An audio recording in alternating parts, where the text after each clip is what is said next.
일어나래. 우리 집안 남자들이 아직 수저도 안 들었는데 어디 여자가 먼저 일어나. 당장 앉아. 결혼한 지 이틀 만에 시어머니가 차려준 밥상 앞에서 남편에게 허리를 걷어차여 식탁 모서리에 머리를 박았습니다. 하지만 그 인간들은 몰랐습니다. 그 발길질 한 번에 제 안에 있던 마지막 미련과 인내심이 산산조각 났고, 제가 그 자리에서 곧바로 112에 신고할 줄은 꿈에도 몰랐겠죠.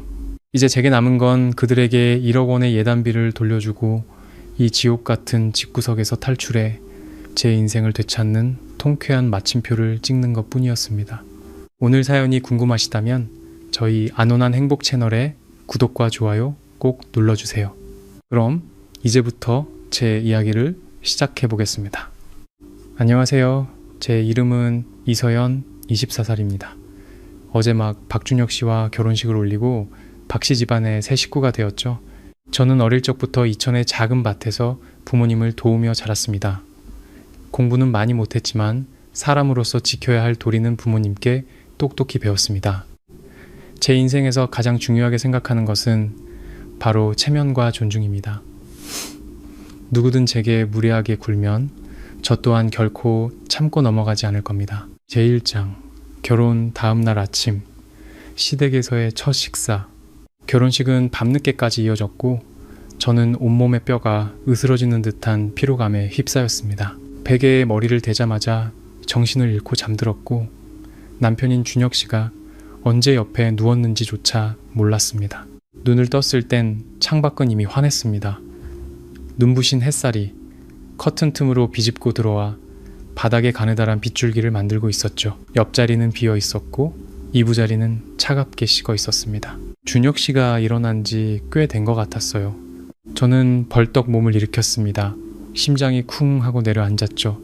결혼 이튿날 새색 씨가 늦잠을 자다니 저희 동네에서는 어른들께 등짝을 맞으며 근본 없는 애라는 소리를 들을 일이었습니다. 저는 허둥지둥 이불을 걷고 침대에서 내려와 침대 맡에 놓인 새 옷을 꿰어 입기 시작했습니다. 옷을 입으면서도 속으로 왜 늦잠을 자서 하고 자책했죠. 그 옷은 시어머니 김정숙 여사께서 특별히 준비해 주신 것이었습니다. 붉은색 니트에 검은색 바지. 새색 씨가 결혼 다음 날 입는 옷이라며 경사스러우면서도 결혼식 날처럼 화려해서는 안 된다고 하셨죠. 옷을 입고 거울 앞에서 대충 머리를 정돈했습니다. 스킨로션 바를 겨를도 없이 방문을 열고 밖으로 나갔습니다. 침실을 나서자마자 부엌에서 풍겨오는 구수한 된장찌개 냄새와 계란말이 부치는 고소한 냄새가 코를 찔렀습니다. 거실에서는 준혁 씨가 소파에 앉아 휴대폰을 보고 있었고 그의 아버지이자 시아버님인 박상철 어르신은 1인용 소파에 앉아 담배를 물고 멍하니 TV를 보고 계셨습니다. TV에서는 아침 뉴스가 나오고 있었지만 소리는 아주 작았죠. 제가 나온 것을 보고 준혁 씨는 눈꺼풀을 살짝 들어올리며 무심하게 말했습니다. 일어났어? 진짜 푹 자네. 2번이나 불렀는데 대답도 없고 얼굴이 확 달아오르는 것을 느끼며 저는 서둘러 다가가 미안한 마음에 멋쩍게 웃었습니다. 어제 너무 피곤했나 봐요. 저도 모르게 늦잠을 잤네요. 아버님, 안녕히 주무셨어요? 시아버님은 저를 향해 고개를 까딱하며 하고 짧게 대답하시고는 손에 든 담배를 재떨이에 비벼 끄셨습니다. 더 이상의 말은 없으셨죠. 저는 얼른 부엌으로 향했습니다. 새색시 첫날인데 부지런한 모습을 보여야 한다고 생각했어요. 시어머니를 도와 상을 차리거나 설거지라도 하면 부지런하다는 칭찬이라도 들을 수 있을 테니까요. 부엌문은 살짝 열려 있었고 안에서는 그릇 부딪히는 소리와 함께 시어머니와 시누이 박준희의 목소리가 들려왔습니다. 저는 조심스럽게 문을 열며 웃는 얼굴로 말했습니다. 어머니, 준희씨, 좋은 아침이에요. 제가 뭐 도울 일 있을까요? 시어머니는 국자로 냄비 안에 찌개를 젓고 계시다가 제 목소리에 고개를 돌려 저를 힐끗 보셨습니다. 얼굴에는 웃음기가 전혀 없었고 목소리는 차가웠죠. 일어났니? 도울 거 없으니 나가서 기다려. 저는 순간 멈칫했지만 이내 다시 말했습니다. 아니에요, 어머니. 저 안 피곤해요. 반찬이라도 나르거나 뭐든 할게요. 돕지 말라면 마라. 시어머니는 국자를 냄비에 툭 내려놓으며 목소리를 낮췄습니다. 우리 집안은 규율이 있어. 새색 씨는 시집온 첫날 부엌에 들어와 음식 냄새를 맡으면 안 돼. 평생 남 시중드는 팔자가 된다고 했어. 넌 그냥 거실에 얌전히 앉아서 밥 먹을 준비나 해. 괜히 여기서 거치적거리지 말고.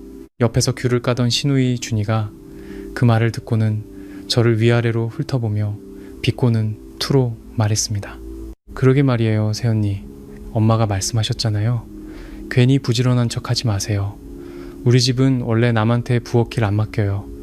그냥 나가서 기다리세요. 남이라는 단어를 유독 세게 발음하는데 마치 얇은 바늘로 콕 찌르는 듯한 기분이었습니다. 얼굴에 미소가 굳어지는 것을 느꼈습니다. 부엌 문턱에 서서 들어가지도 물러서지도 못하는 어정쩡한 상황이었죠.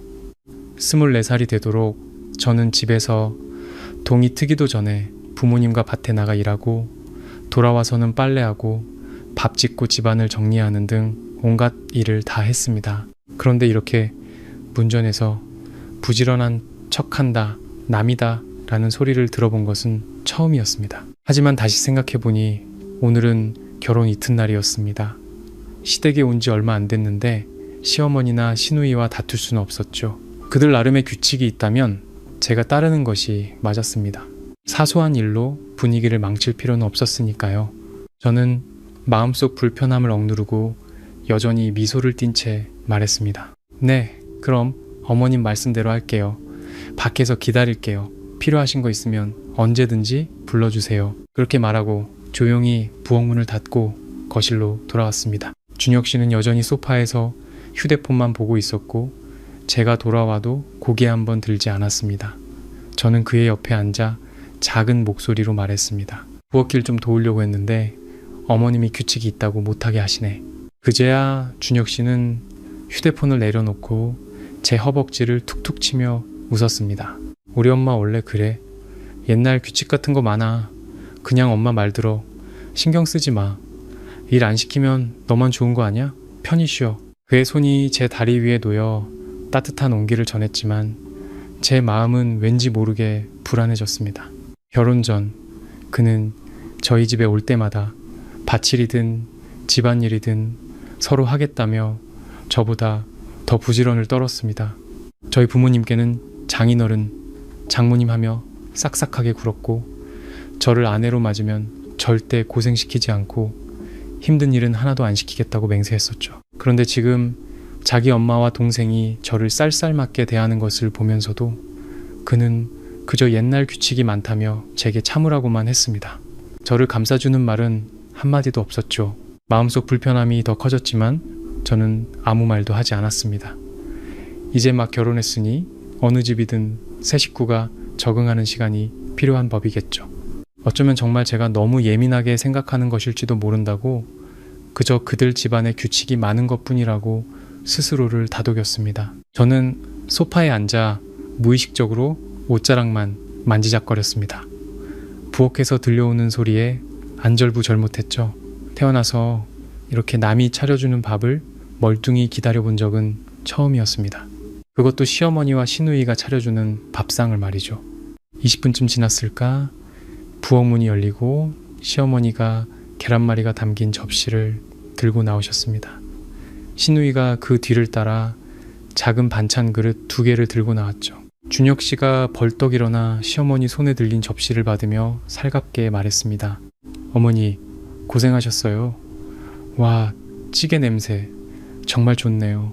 거실까지 냄새가 다 나요. 시어머니 얼굴에 금세 미소가 번졌습니다.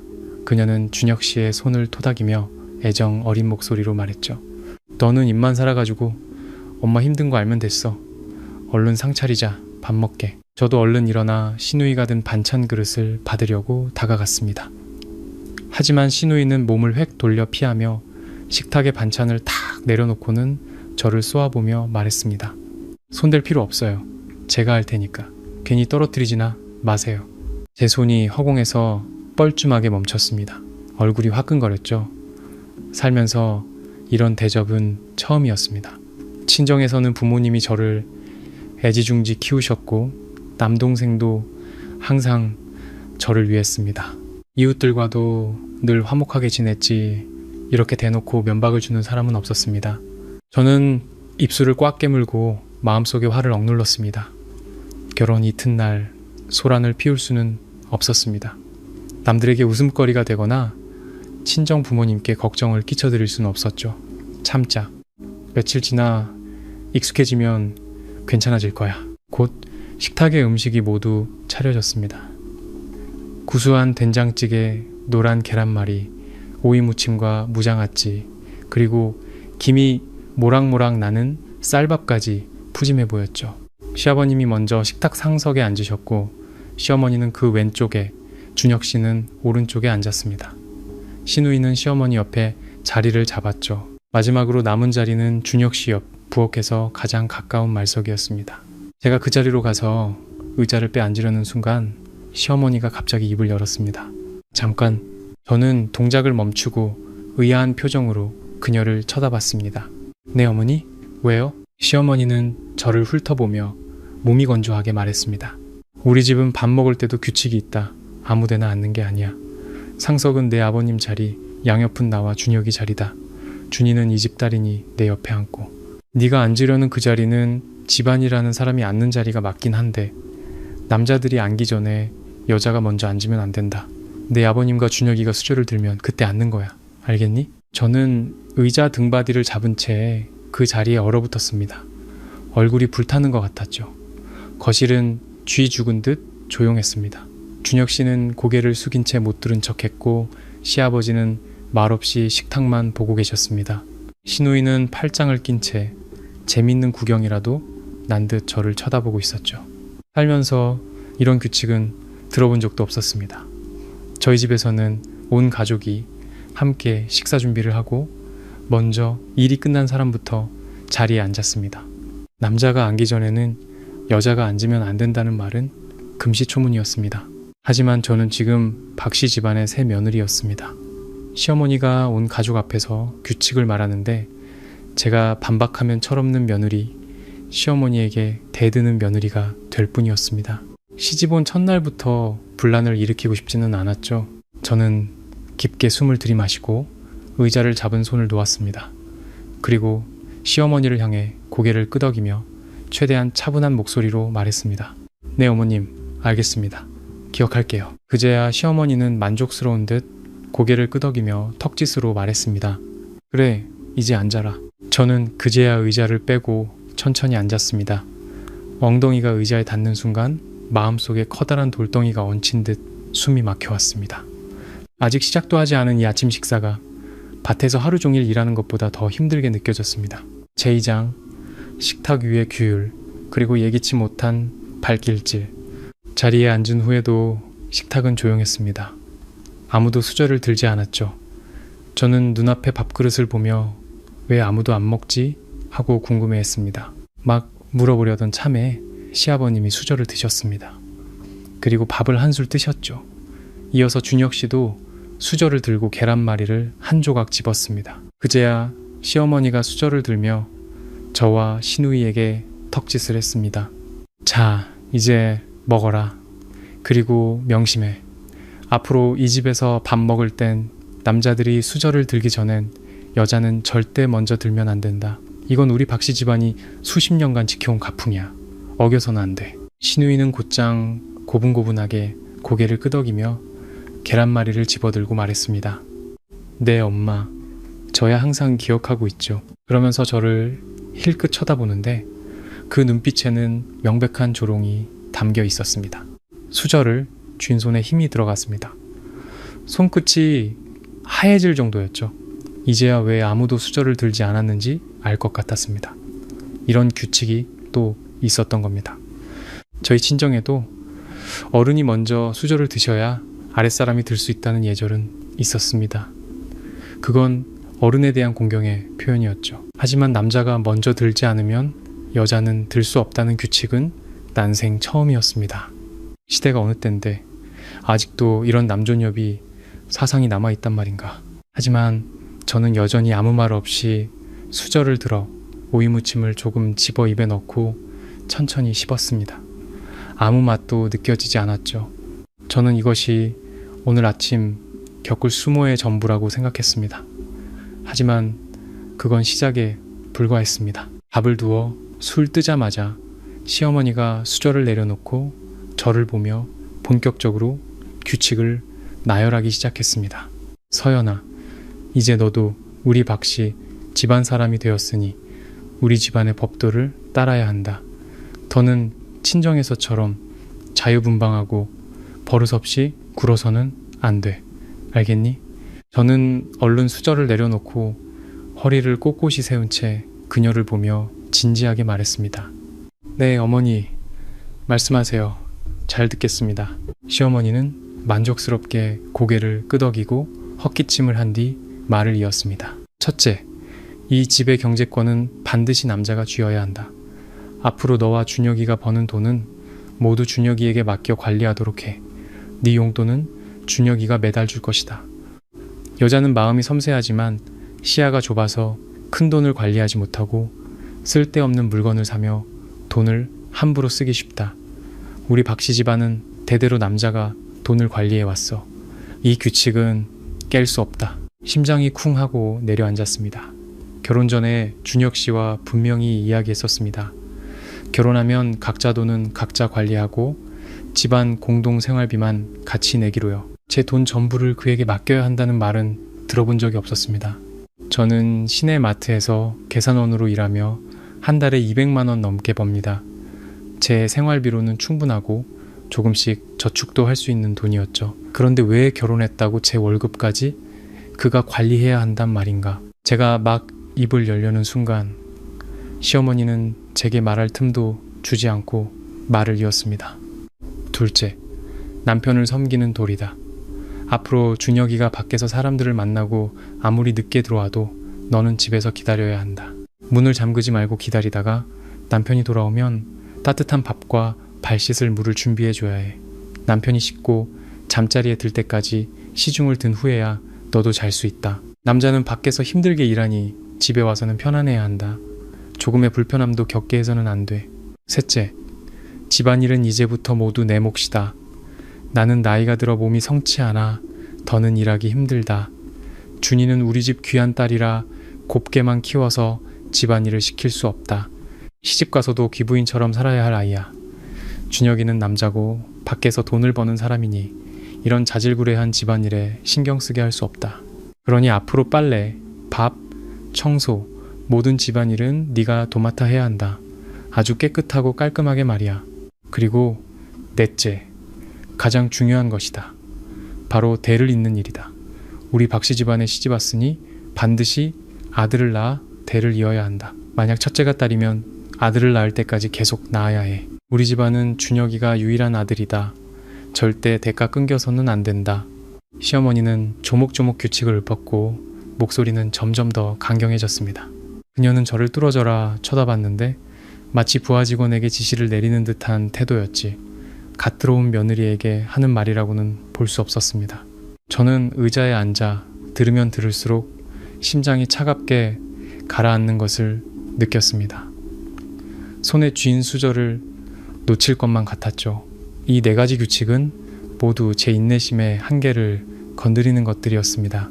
제가 준혁 씨와 결혼한 것은 서로 의지하고 존중하며 함께 살아가기 위해서였습니다. 이 집의 공짜 가정부나 아이 낳는 기계가 되려고 한 것이 아니었습니다.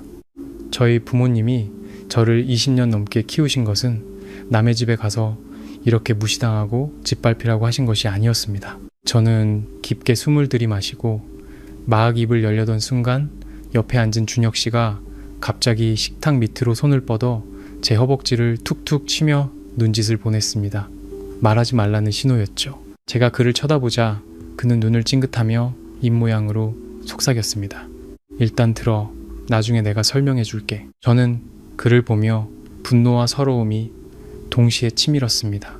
결혼 전 그는 분명히 말했습니다. 결혼하면 집안일은 같이 하고 돈도 함께 관리하며 아들이든 딸이든 상관없다고요.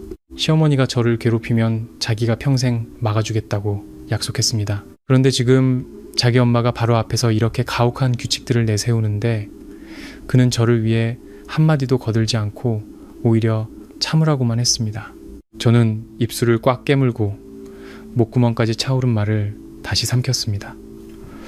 그래, 참자. 시부모님과 시누이 앞에서 시어머니와 다투면 남편 체면이 말이 아닐 거야. 남자들은 체면을 중시하니까 내가 한번 봐주자. 나중에 단둘이 있을 때 이 문제에 대해 따져야겠다. 저는 고개를 숙이고 말없이 수저로 밥을 입에 우겨 넣었습니다. 하지만 밥 알에서는 아무런 맛도 느껴지지 않았습니다. 시어머니는 제가 반박하지 않자 제가 모든 것을 받아들였다고 생각했는지 만족스러운 미소를 지었습니다. 말투도 한결 부드러워졌죠. 그래, 내 말을 알아들은 이 다행이구나. 다 너를 위해서, 너희 가정을 위해서 하는 말이다. 나중에 네가 엄마가 되면 내 말이 다 옳았다는 걸 알게 될 게다. 옆에서 시누이가 거들었습니다. 맞아요, 새언니. 엄마는 다 새언니를 위해 하시는 말씀이에요. 앞으로 엄마 말씀대로만 하면 우리 가족 화목하게 잘 지낼 수 있을 거예요. 만약 새언니가 규칙을 어겨서 부모님 속상하게 하면 우리 오빠 체면도 말이 아니잖아요. 그렇죠. 저는 시누이를 무시하고 계속 고개만 숙인 채 밥을 먹었습니다. 입을 열면 저도 모르게 화를 낼 것 같았기 때문입니다. 식탁은 다시 조용해졌고 그릇 부딪히는 소리만 간간히 들렸습니다. 저는 속이 답답해서 밥 한 술 제대로 넘길 수가 없었습니다. 이 끔찍한 식사를 빨리 끝내고 방으로 돌아가 준혁 씨와 진지하게 이야기하고 싶을 뿐이었습니다. 바로 그때 시어머니가 국자를 들어 찌개 냄비를 휘저었더니 저를 보며 말했습니다. 서연아, 찌개가 다 가라앉았구나. 식구들 찌개 좀 한 그릇씩 떠주렴. 고개를 들어보니 찌개 냄비는 식탁 정중앙 제 바로 앞에 놓여 있었습니다. 손만 뻗으면 닿을 거리였죠. 식탁에 앉은 5사람 중 저만 이 냄비에 쉽게 손이 닿았습니다. 찌개 뜨는 것 정도야 별일 아니지. 저는 생각했습니다. 친정에서도 부모님께 밥과 국을 떠드리는 것은 흔한 일이었습니다. 방금 전에 그 터무니없는 규칙들도 참았는데 이런 사소한 일로 고집을 부릴 필요는 없었습니다. 그래서 저는 수저를 내려놓고 시어머니를 향해 고개를 끄덕이며 네 하고 대답했습니다. 그리고 양손으로 식탁을 짚으며 냄비에 있는 국자를 잡기 위해 천천히 몸을 일으켰습니다. 제가 막자리에서 일어나 몸을 채 가누기도 전이었습니다. 갑자기 등 뒤 허리춤으로 엄청난 힘이 느껴졌습니다. 누군가 제 허리를 잇는 힘껏 걷어찬 것이었죠. 그 발길질은 너무나도 강력했고 저는 전혀 대비하지 못한 상태였습니다. 순식간에 균형을 잃고 앞으로 휘청이며 넘어졌고 이마를 단단한 식탁 모서리에 세게 부딪혔습니다. 쿵 하는 둔탁한 소리가 울려 퍼졌습니다. 손에 들고 있던 밥그릇이 쨍그랑 소리를 내며 바닥에 떨어져 산산조각 났습니다. 식탁 중앙의 찌개 냄비는 제 몸에 부딪혀 크게 흔들렸고 뜨거운 찌개 국물이 제 가슴과 팔 위로 쏟아졌습니다. 저는 순간적으로 숨을 엎드리 마시며 고통에 몸을 떨었습니다. 허리에서는 뼛속까지 파고드는 듯한 통증이 느껴졌고 이마는 깨질 듯이 아팠습니다. 눈앞이 캄캄해졌죠. 뜨거운 국물이 닿은 피부는 불에 댄 듯 타는 고통이 느껴졌습니다. 마치 수만 개의 바늘이 동시에 찌르는 것 같았죠. 저는 식탁 모서리에 엎드린 채 한참 동안 숨을 고를 수 없었습니다. 귀에서는 윙 하는 소리가 맴돌았고 아무것도 들리지 않았습니다. 몇 초가 흐른 뒤 저는 겨우 정신을 차리고 온몸의 고통을 참으며 천천히 몸을 돌려 제 뒤를 쳐다보았습니다. 저를 걷어찬 사람은 다름 아닌 제 남편 박준혁이었습니다. 그는 아직도 발을 뻗은 자세를 유지하고 있었습니다. 그의 얼굴에는 미안함이나 걱정의 기색은 조금도 없었습니다. 오히려 짜증과 분노가 가득한 표정으로 저를 노려보며 우리 둘만 들릴 정도의 작은 목소리로 악근은하게 욕설을 내뱉었습니다. 누가 너더러 일어나래? 우리 집안 남자들이 아직 수저도 안 들었는데 어디 여자가 먼저 일어나 당장 앉아 제3장 산산조각 난 마음 그리고 이혼 선언. 그 순간 세상이 고요해졌습니다. 저는 준혁 씨의 얼굴을 쳐다보았습니다. 바로 어제까지만 해도 저를 평생 지켜주고 아껴주겠다며 사랑을 속삭이던 그 얼굴이 지금은 너무나도 낯설고 추악하게 보였습니다. 그의 눈에는 미안함 대신 짜증과 분노, 그리고 저를 향한 경멸과 무심함이 가득했습니다. 허리의 통증, 이마의 통증, 화상의 고통, 그 어떤 육체적 고통도 제 마음의 상처만큼 아프지는 않았습니다. 그 아픔은 마치 불에 달군 칼날이 제 심장을 후벼 파는 것 같았고, 저의 모든 기대와 환상, 이 결혼에 대한 모든 꿈을 산산조각 냈습니다. 바닥에는 깨진 밥그릇 조각이 흩어져 있었고, 식탁 위에는 엎질러진 찌개가 흥건했습니다. 제 옷은 국물로 얼룩져 있었고, 이마에서 흐른 피가 뺨을 타고 내려와 옷에 붉은 꽃처럼 번져나갔습니다. 그런데 제 남편이라는 사람은 결혼 이튿날 온 가족 앞에서 단지 제가 국을 뜨려고 일어났다는 이유로 저를 걷어찼습니다. 저를 식탁 모서리에 부딪히게 해 피를 흘리게 만들고도 오히려 저에게 규칙을 모른다며 욕을 했습니다. 저는 갑자기 웃음이 터져 나왔습니다. 눈물이 나올 정도로 허탈한 웃음이었죠. 제가 얼마나 바보 같았는지, 제 눈이 얼마나 멀었었는지 비웃었습니다. 결혼 전 수많은 사람들이 제게 말했습니다.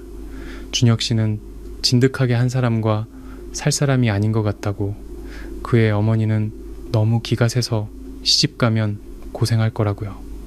제 가장 친한 친구 지수도 몇 번이나 다시 생각해보라며 너무 서둘러 결혼하지 말라고 충고했습니다. 하지만 저는 듣지 않았습니다.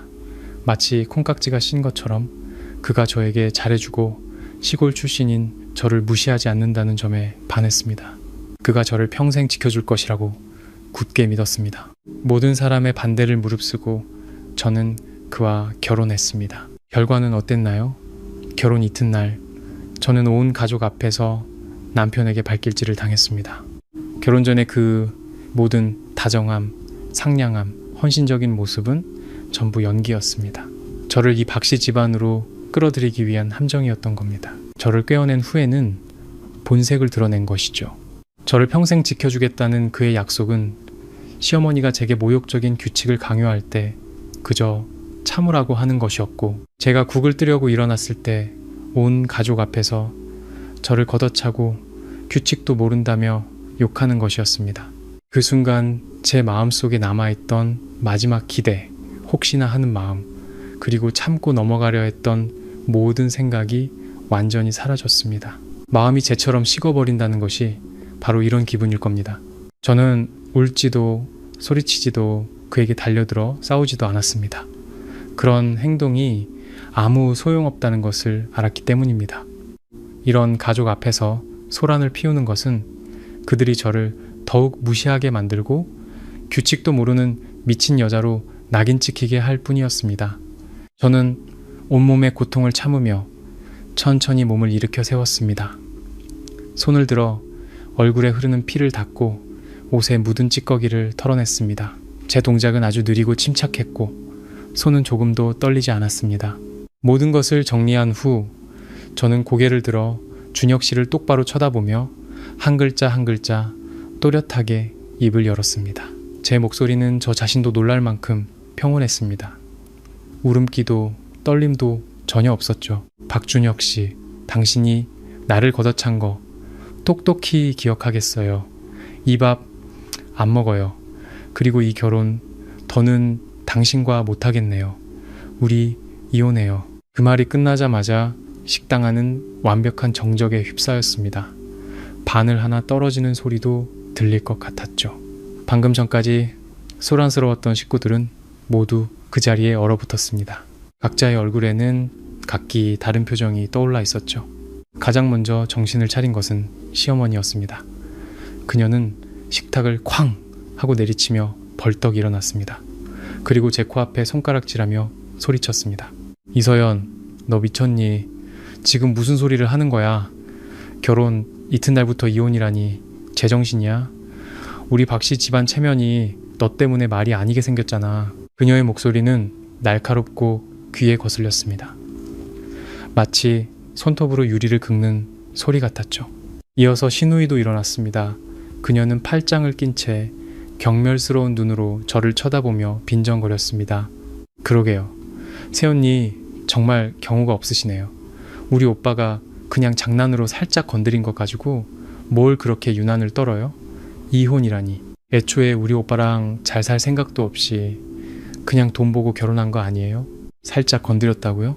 저는 신우이를 쳐다보며 차갑게 비웃었습니다. 내 오빠 발길질에 나는 갈비뼈가 부러질 뻔했고 머리가 깨졌어. 그런데 그게 살짝 건드린 거라고? 그럼 나도 너 한번 살짝 건드려 볼까?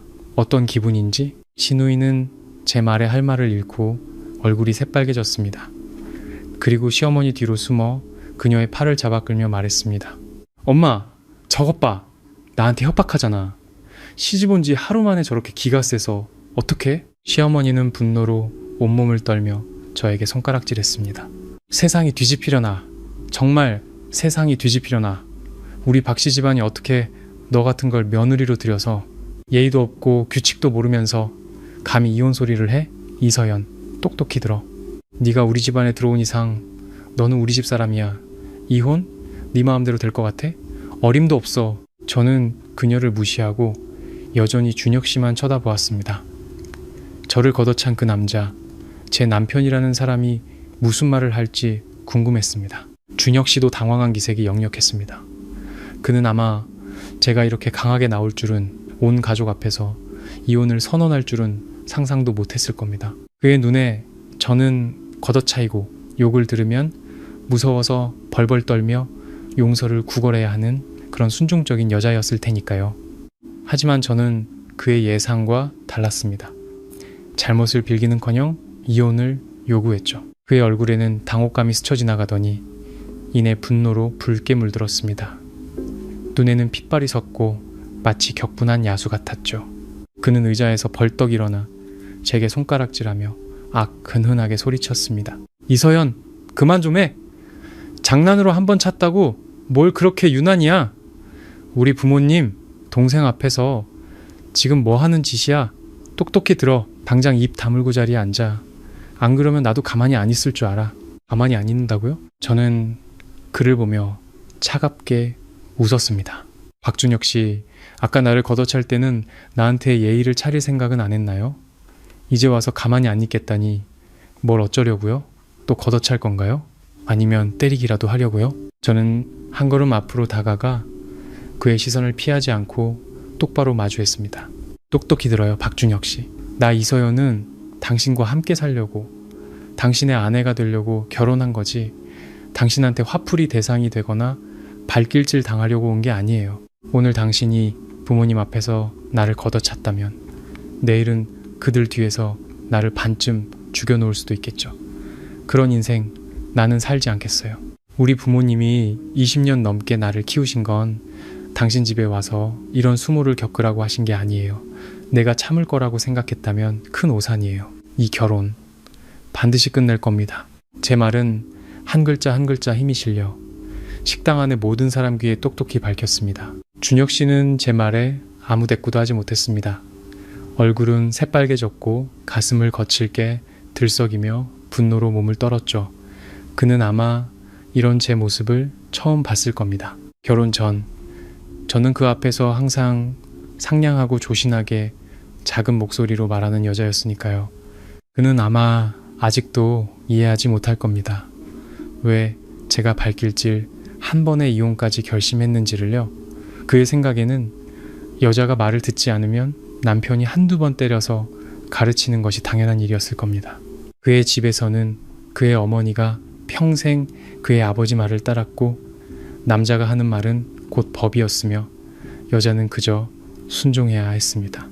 하지만 그는 몰랐습니다.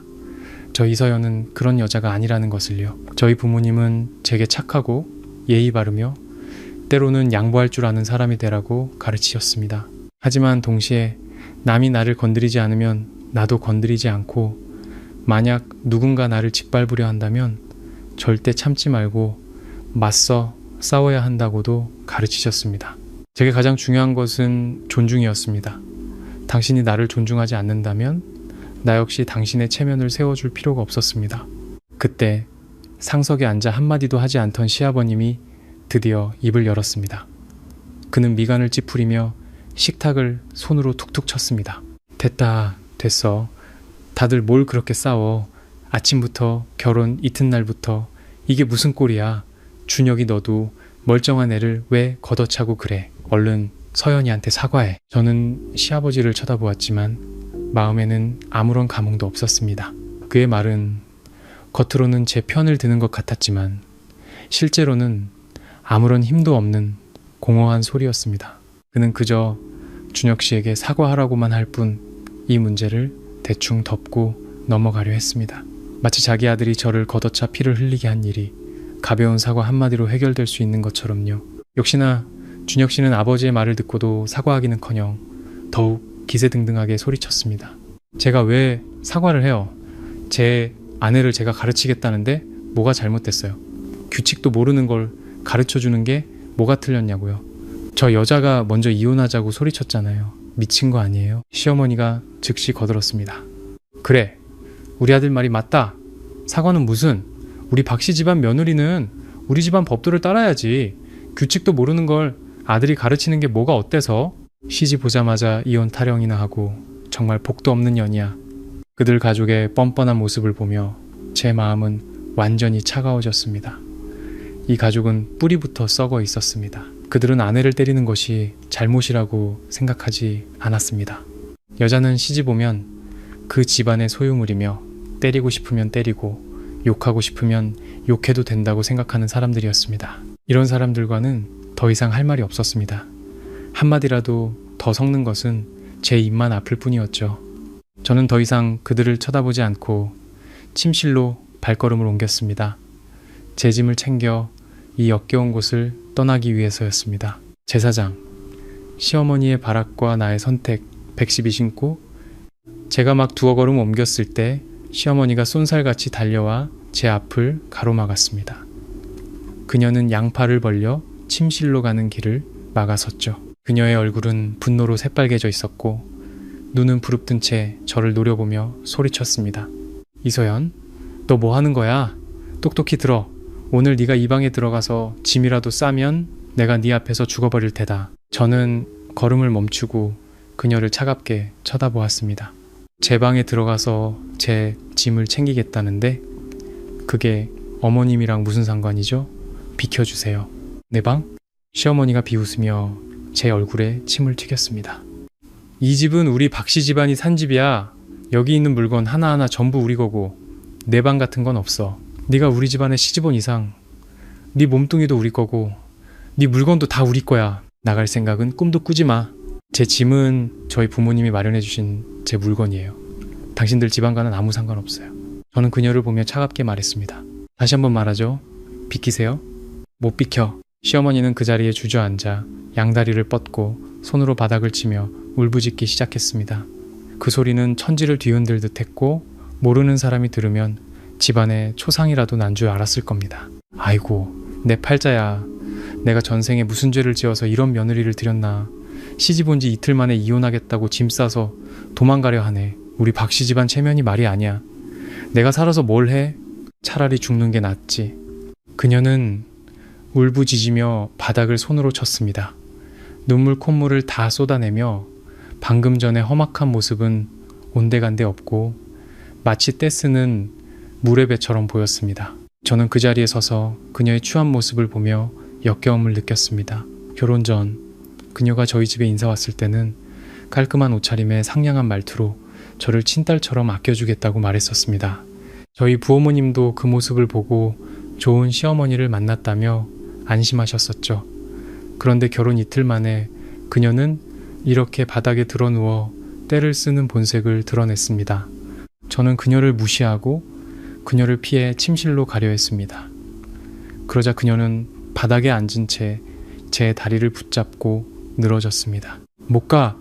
네가 오늘 이 집을 나가면 내가 이 벽에 머리를 밟고 죽어버릴 테다. 너한테 시어머니 죽인 년이라는 오명을 씌워줄 테니 평생 고개도 못 들고 살게 해줄 거야. 그때 준혁 씨도 다가와 침실문 앞을 막아섰습니다. 그는 팔짱을 낀 채 저를 험악한 표정으로 쳐다보며 위협적으로 말했습니다. 이서연, 마지막으로 경고하는데 그만해. 얌전히 앉아서 밥 먹어. 이 일은 없던 걸로 하자. 만약 네가 이 집 문 밖으로 한 발짝이라도 나가면 내가 당장 네 친정, 네 동네로 쫓아가서 다 엎어버릴 거야. 내 부모 동네에서 얼굴도 못 들고 다니게 만들어주지. 신우이도 준혁 씨 옆에 서서 거들었습니다. 맞아. 네가 가기만 해봐.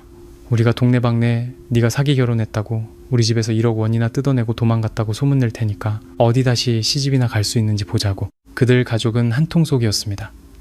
한 명은 떼를 쓰고, 한 명은 협박하고, 한 명은 부추기며 자신들의 무례한 모습을 여실히 보여주었습니다. 그들은 제 평판과 저희 부모님의 체면을 들먹이면 제가 겁을 먹고 타협할 것이라고 생각했습니다.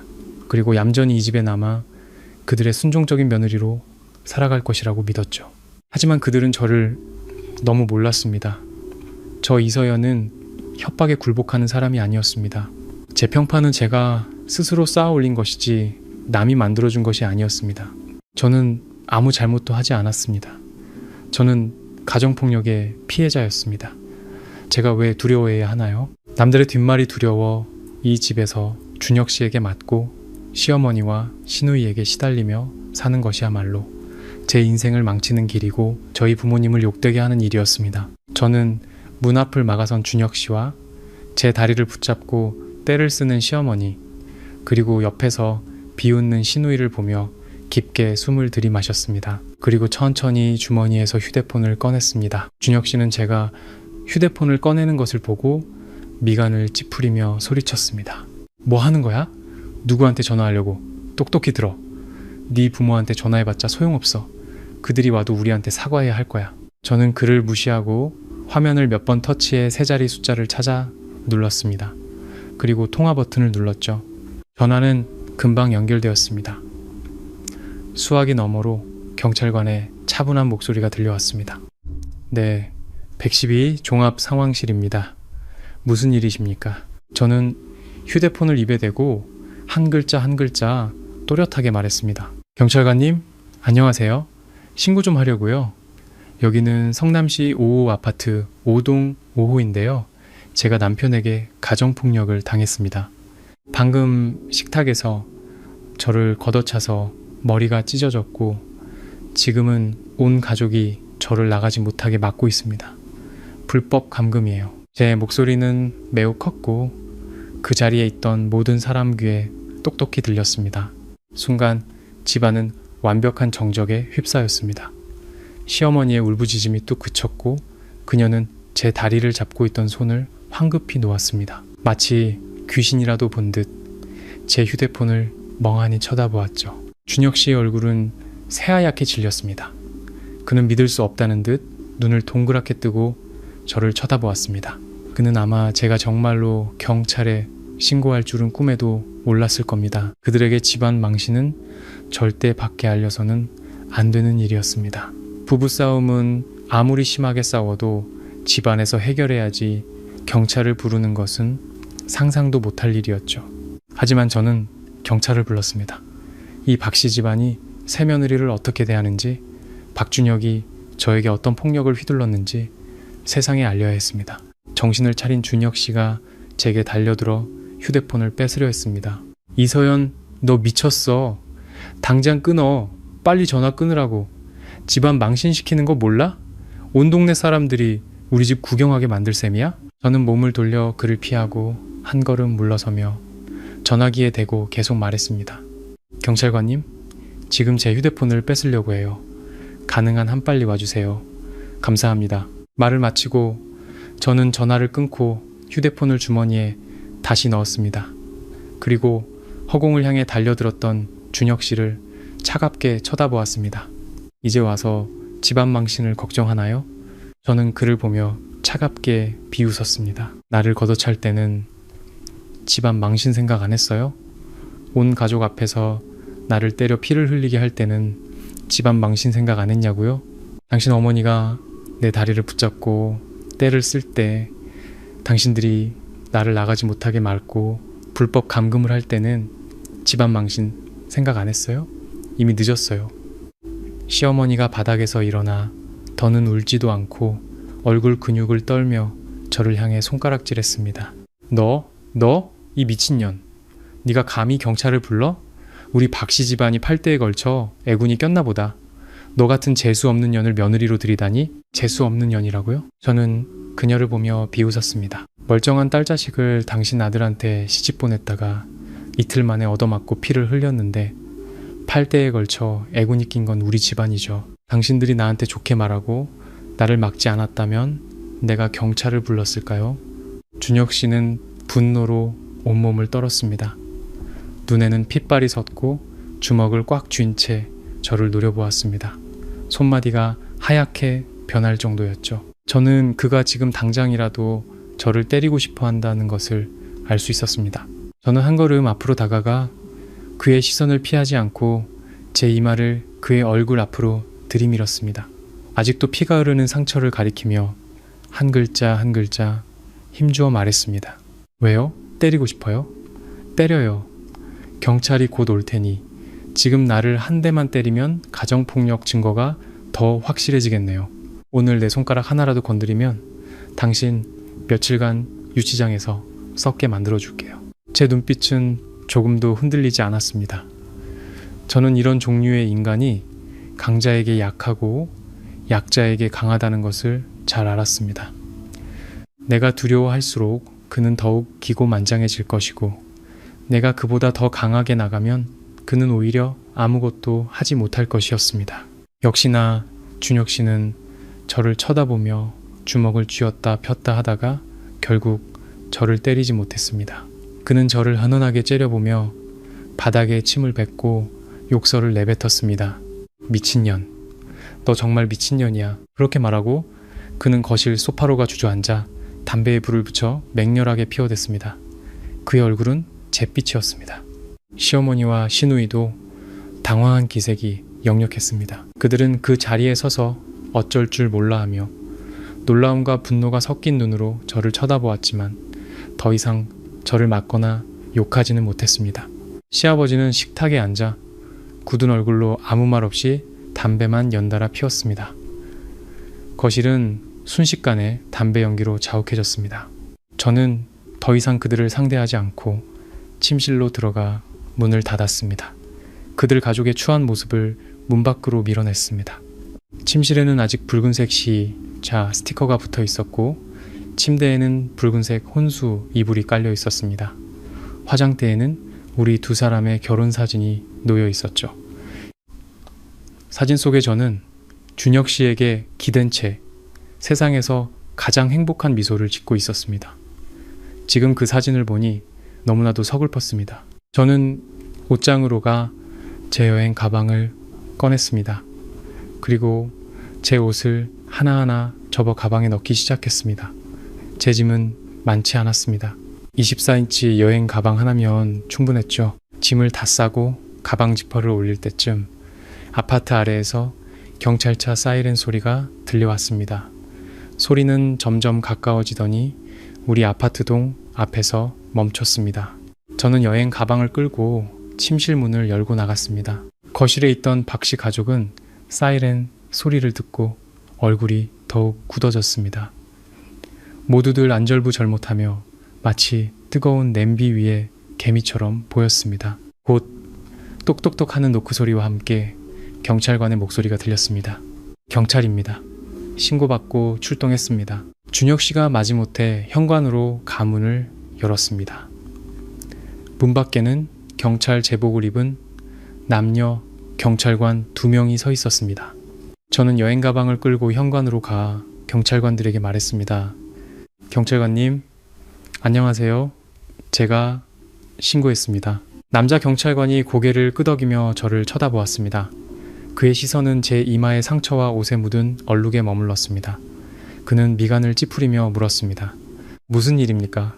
자세히 설명해 주시죠. 저는 깊게 숨을 들이마시고 아침에 있었던 일을 처음부터 끝까지 하나도 빠짐없이 설명했습니다. 식탁에서 시어머니가 제게 규칙을 강요했던 일부터 제가 국을 뜨려다 준혁 씨에게 걷어차여 머리가 찢어진 일, 그리고 그들 가족이 저를 나가지 못하게 막았던 일까지 전부 다요. 옆에 있던 준혁 씨가 다급하게 끼어들었습니다. 경찰관님, 아닙니다. 그냥 부부싸움하다가 생긴 작은 오해예요. 장난이었다고요. 저는 세게 차지 않았어요. 그냥 살짝 건드렸는데 이 여자가 너무 예민하게 구는 거예요. 이혼하자고 소리치고 경찰에 신고까지 하고. 살짝 건드렸다고요? 여자 경찰관이 미간을 찌푸리며 준혁 씨를 쳐다보았습니다. 살짝 건드렸는데 사람이 머리가 찢어지고 피를 흘립니까? 저희를 바보로 아세요? 시어머니가 얼른 다가와 굽실거리며 말했습니다. 경찰관님, 정말 오해입니다. 다 집안일이에요. 부부싸움은 칼로 물베기라고 하잖아요. 괜히 두 분을 번거롭게 해드렸네요. 정말 죄송합니다. 집안일이라고요? 남자 경찰관이 시어머니를 보며 단호하게 말했습니다. 가정폭력은 집안일이 아니라 범죄입니다. 저희는 신고를 받았으니 반드시 처리해야 합니다.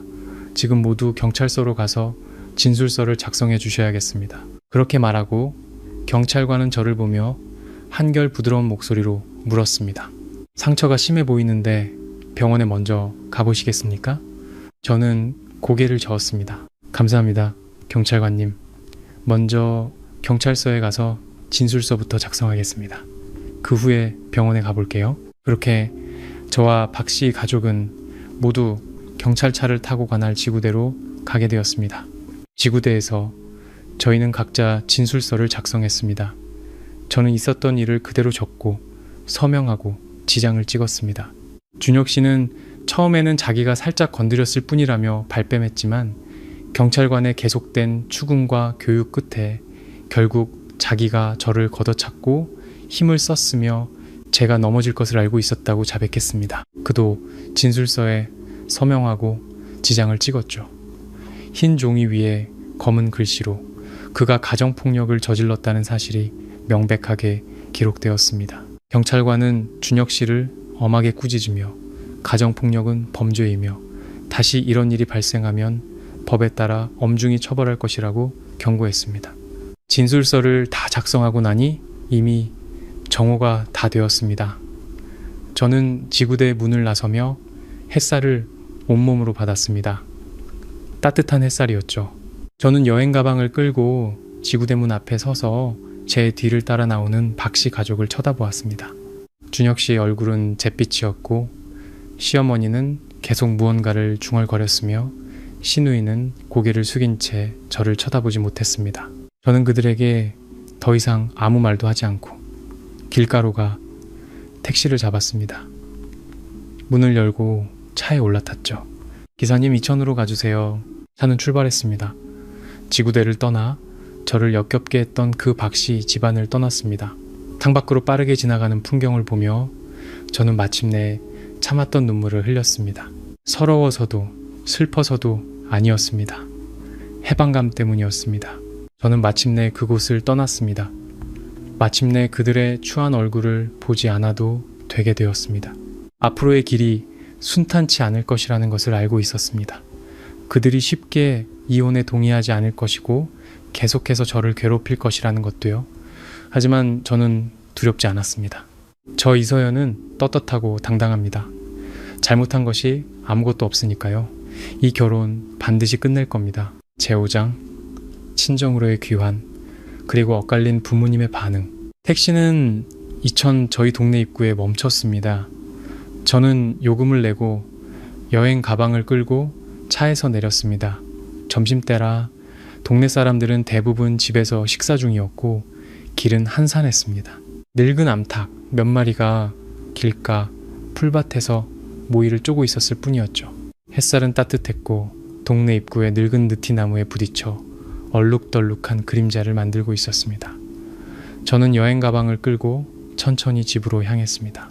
마음이 조금 불안했습니다. 결혼 이튿날 짐을 싸서 시댁에서 도망쳐 나와 이혼을 요구하다니 이 동네에서는 아마 천지가 개벽할 만한 소식일 겁니다. 저희 부모님은 평생을 정직하고 성실하게 사셨고 체면을 가장 중요하게 생각하시는 분들이었습니다.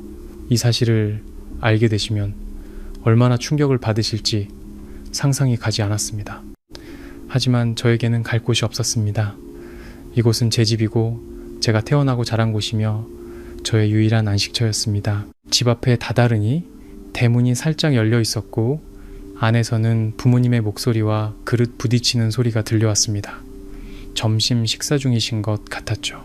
저는 깊게 숨을 들이마시고 대문을 열고 안으로 들어갔습니다. 마당에서는 아버지 이대호 씨가 평상에 앉아 식사 중이셨고 어머니 최미경 씨는 부엌에서 국그릇을 들고 나오시는 중이었습니다. 여행 가방을 든 제 모습을 보고 두 분은 그 자리에 얼어붙었습니다. 마당은 순식간에 조용해졌습니다.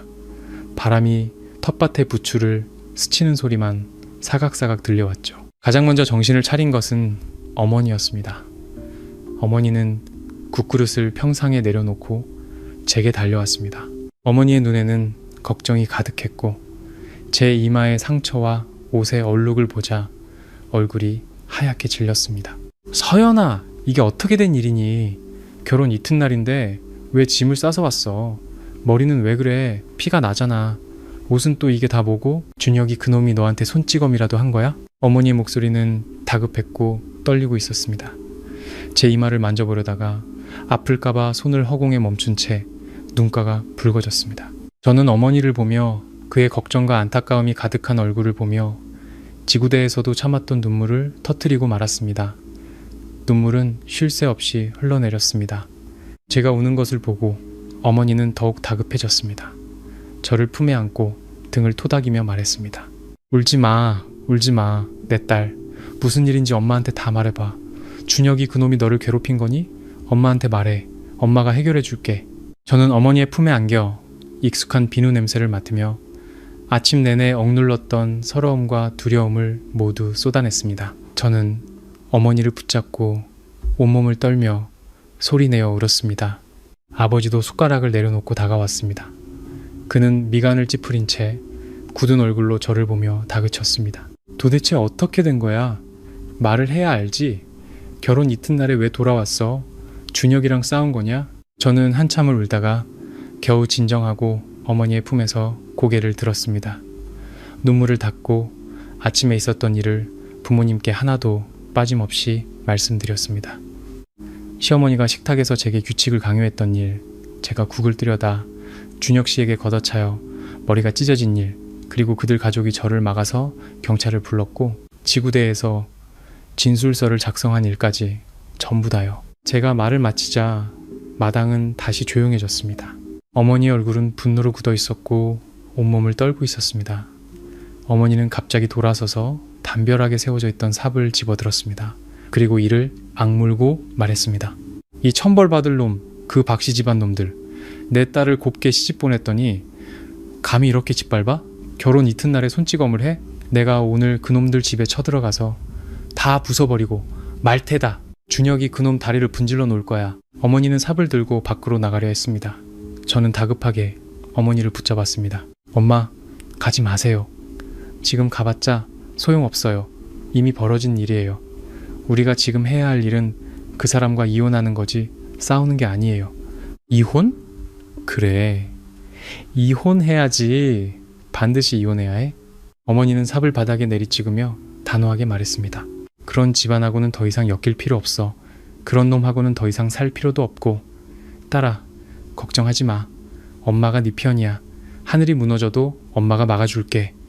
누가 내 딸을 괴롭히면 내가 가만 안 둬? 어머니의 단호한 모습에 제 마음은 따뜻해졌고 코끝이 찡해졌습니다. 저는 알고 있었습니다. 어머니는 언제나 제 편이고 저의 가장 든든한 버팀목이라는 것을요. 하지만 그때 아버지가 갑자기 입을 열었습니다. 그는 미간을 찌푸린 채 저를 보며 깊은 한숨을 쉬었습니다. 그의 목소리에는 원망과 체념이 섞여 있었죠. 이혼? 무슨 이혼이야? 서연아, 너 제정신이냐? 저와 어머니는 동시에 아버지를 쳐다보았습니다. 아버지는 저를 보며 말을 이었습니다. 결혼 이튿날 남편한테 한 대 맞았다고 이혼을 하겠다고? 이 소문이 동네에 퍼지면 사람들이 너를 뭐라고 하겠니? 철이 없다. 곱게만 자랐다. 시집 가자마자 이혼하는 걸 보니 행실이 바르지 못하다. 그런 소리 들을 거 아니야? 네 인생은 어떻게 하려고 그래? 우리 씨 집안 체면이 말이 아니게 생겼잖아. 저는 아버지를 믿을 수 없다는 듯 쳐다보았습니다. 심장에 찬물을 끼얹은 듯 머리부터 발끝까지 차갑게 식었습니다. 제가 준혁 씨에게 맞아서 피를 흘렸는데 아버지는 저를 걱정하기는커녕 오히려 저를 탓하고 있었습니다. 이 씨 집안의 체면을 더럽혔다고요. 아버지, 저는 떨리는 목소리로 말했습니다. 제가 준혁 씨한테 맞아서 머리가 깨졌는데 아버지는 그 사람을 탓하지 않고 오히려 저를 탓하시는 거예요? 남들 뒷말이 무서워서 제가 그 집에 남아서 계속 맞고 무시당하며 살아야 한다는 말씀이세요? 그럼 어떡해? 아버지가 저를 노려보며 소리쳤습니다. 부부싸움 안 하는 부부가 어디 있어? 그놈이 너를 때린 건 잘못했지만 너도 이혼하겠다고 소리치면 안 되지. 부부싸움은 칼로 물베기라고 했어. 참고 살다 보면 괜찮아지는 거야. 결혼하자마자 이혼하면 앞으로 누가 너를 데려가겠니? 내 인생 망치는 거야. 안 망쳐요. 저는 단호하게 말했습니다. 아버지, 제가 이번에 참으면 다음에는 더 심하게 맞을 거예요. 그때가 되면 제 인생은 정말로 망가지는 거예요. 제 평판은 제가 만드는 거지 남이 만들어주는 게 아니에요. 저는 아무 잘못도 하지 않았는데 왜 남들 뒷말을 두려워해야 해요? 네가 뭘 알아? 아버지는 분노로 얼굴이 붉어졌습니다. 여자가 이혼하면 평판이 나빠지는 거야. 어디를 가도 사람들이 손가락질할 거라고. 우리 이씨 집안은 대대로 이혼한 딸이 없었어. 네가 감히 이혼을 하면 나를 아버지라고 부를 생각도 하지 마. 여보, 당신 지금 무슨 소리를 하는 거예요? 어머니가 그 말을 듣고 격분했습니다. 어머니는 아버지를 향해 손가락질하며 소리쳤습니다. 딸이 이렇게 맞고 왔는데 걱정은커녕 그런 말을 해요? 체면, 그놈의 체면이 딸 목숨보다 중요해요? 딸이 그 집에 남아서 맞아 죽기라도 바라는 거예요? 내 말이 그 말이 아니잖아. 아버지도 어머니에게 소리쳤습니다. 이 문제는 잘 해결할 수 있잖아.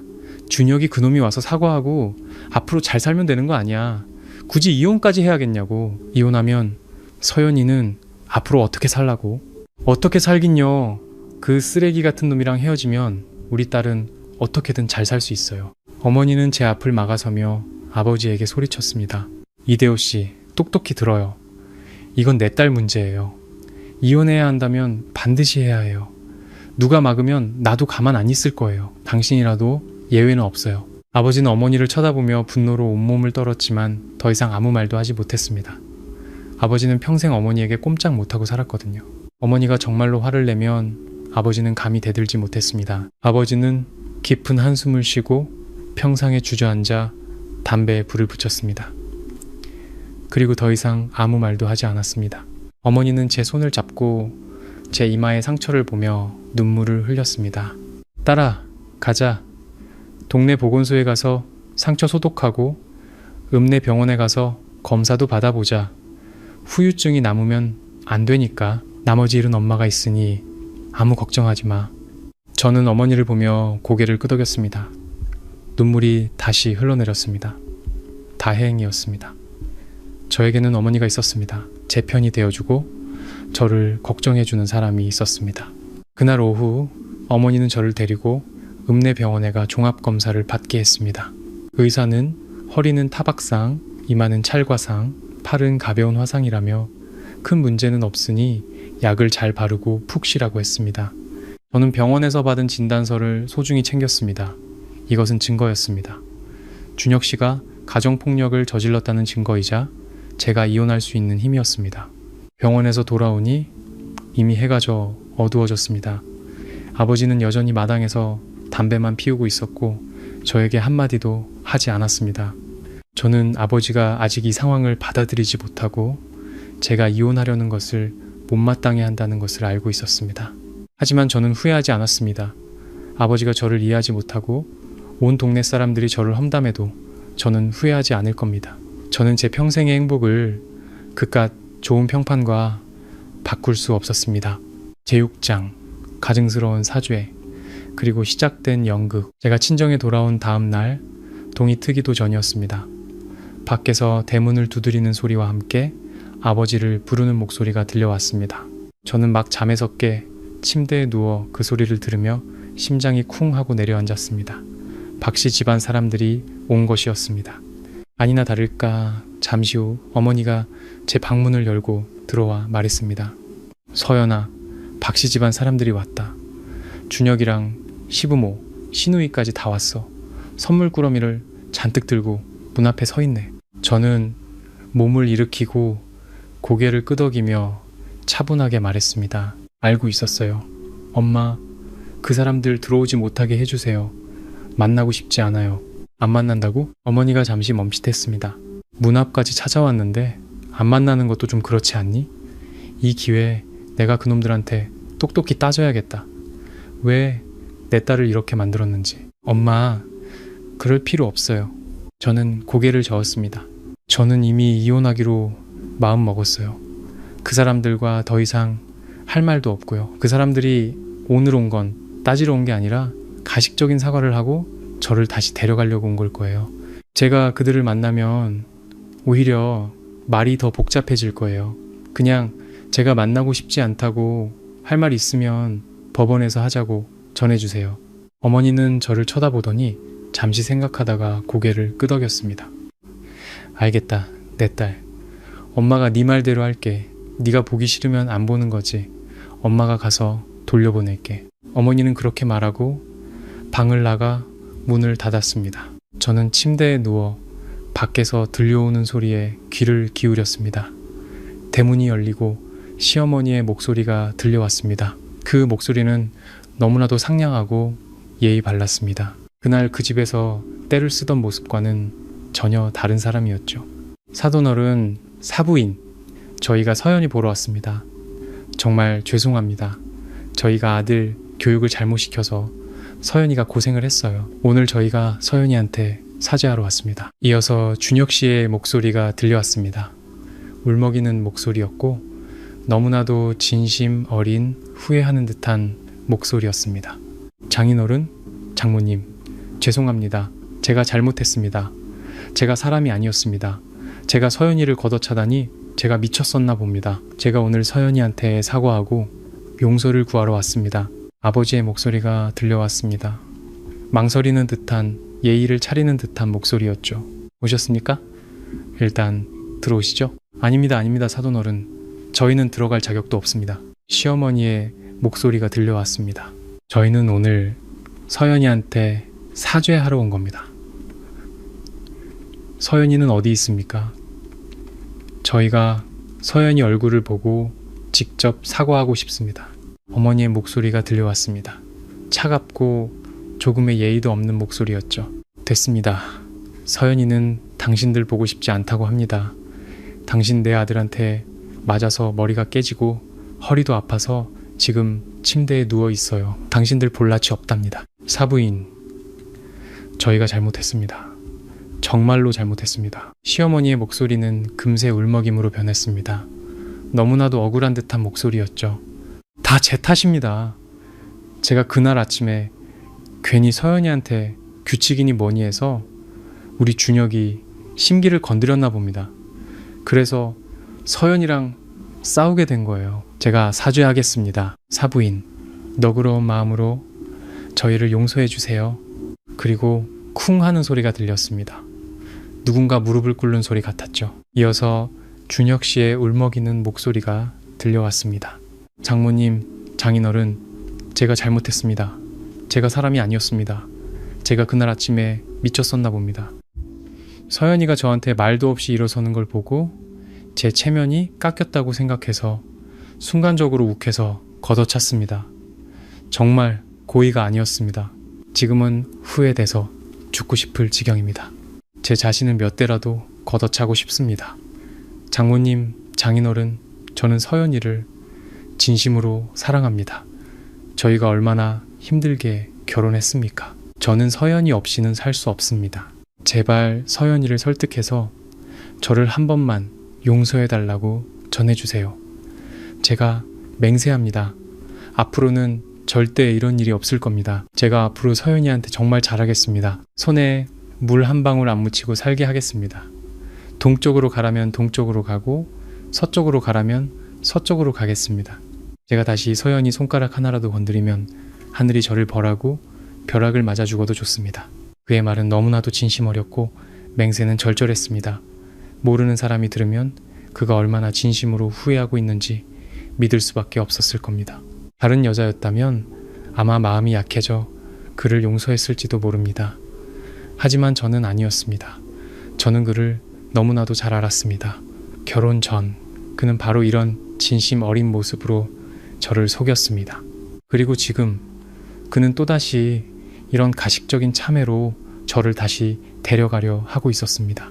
제가 만약 그를 따라 돌아간다면 저를 기다리는 것은 더 심한 보복과 학대일 뿐이었습니다.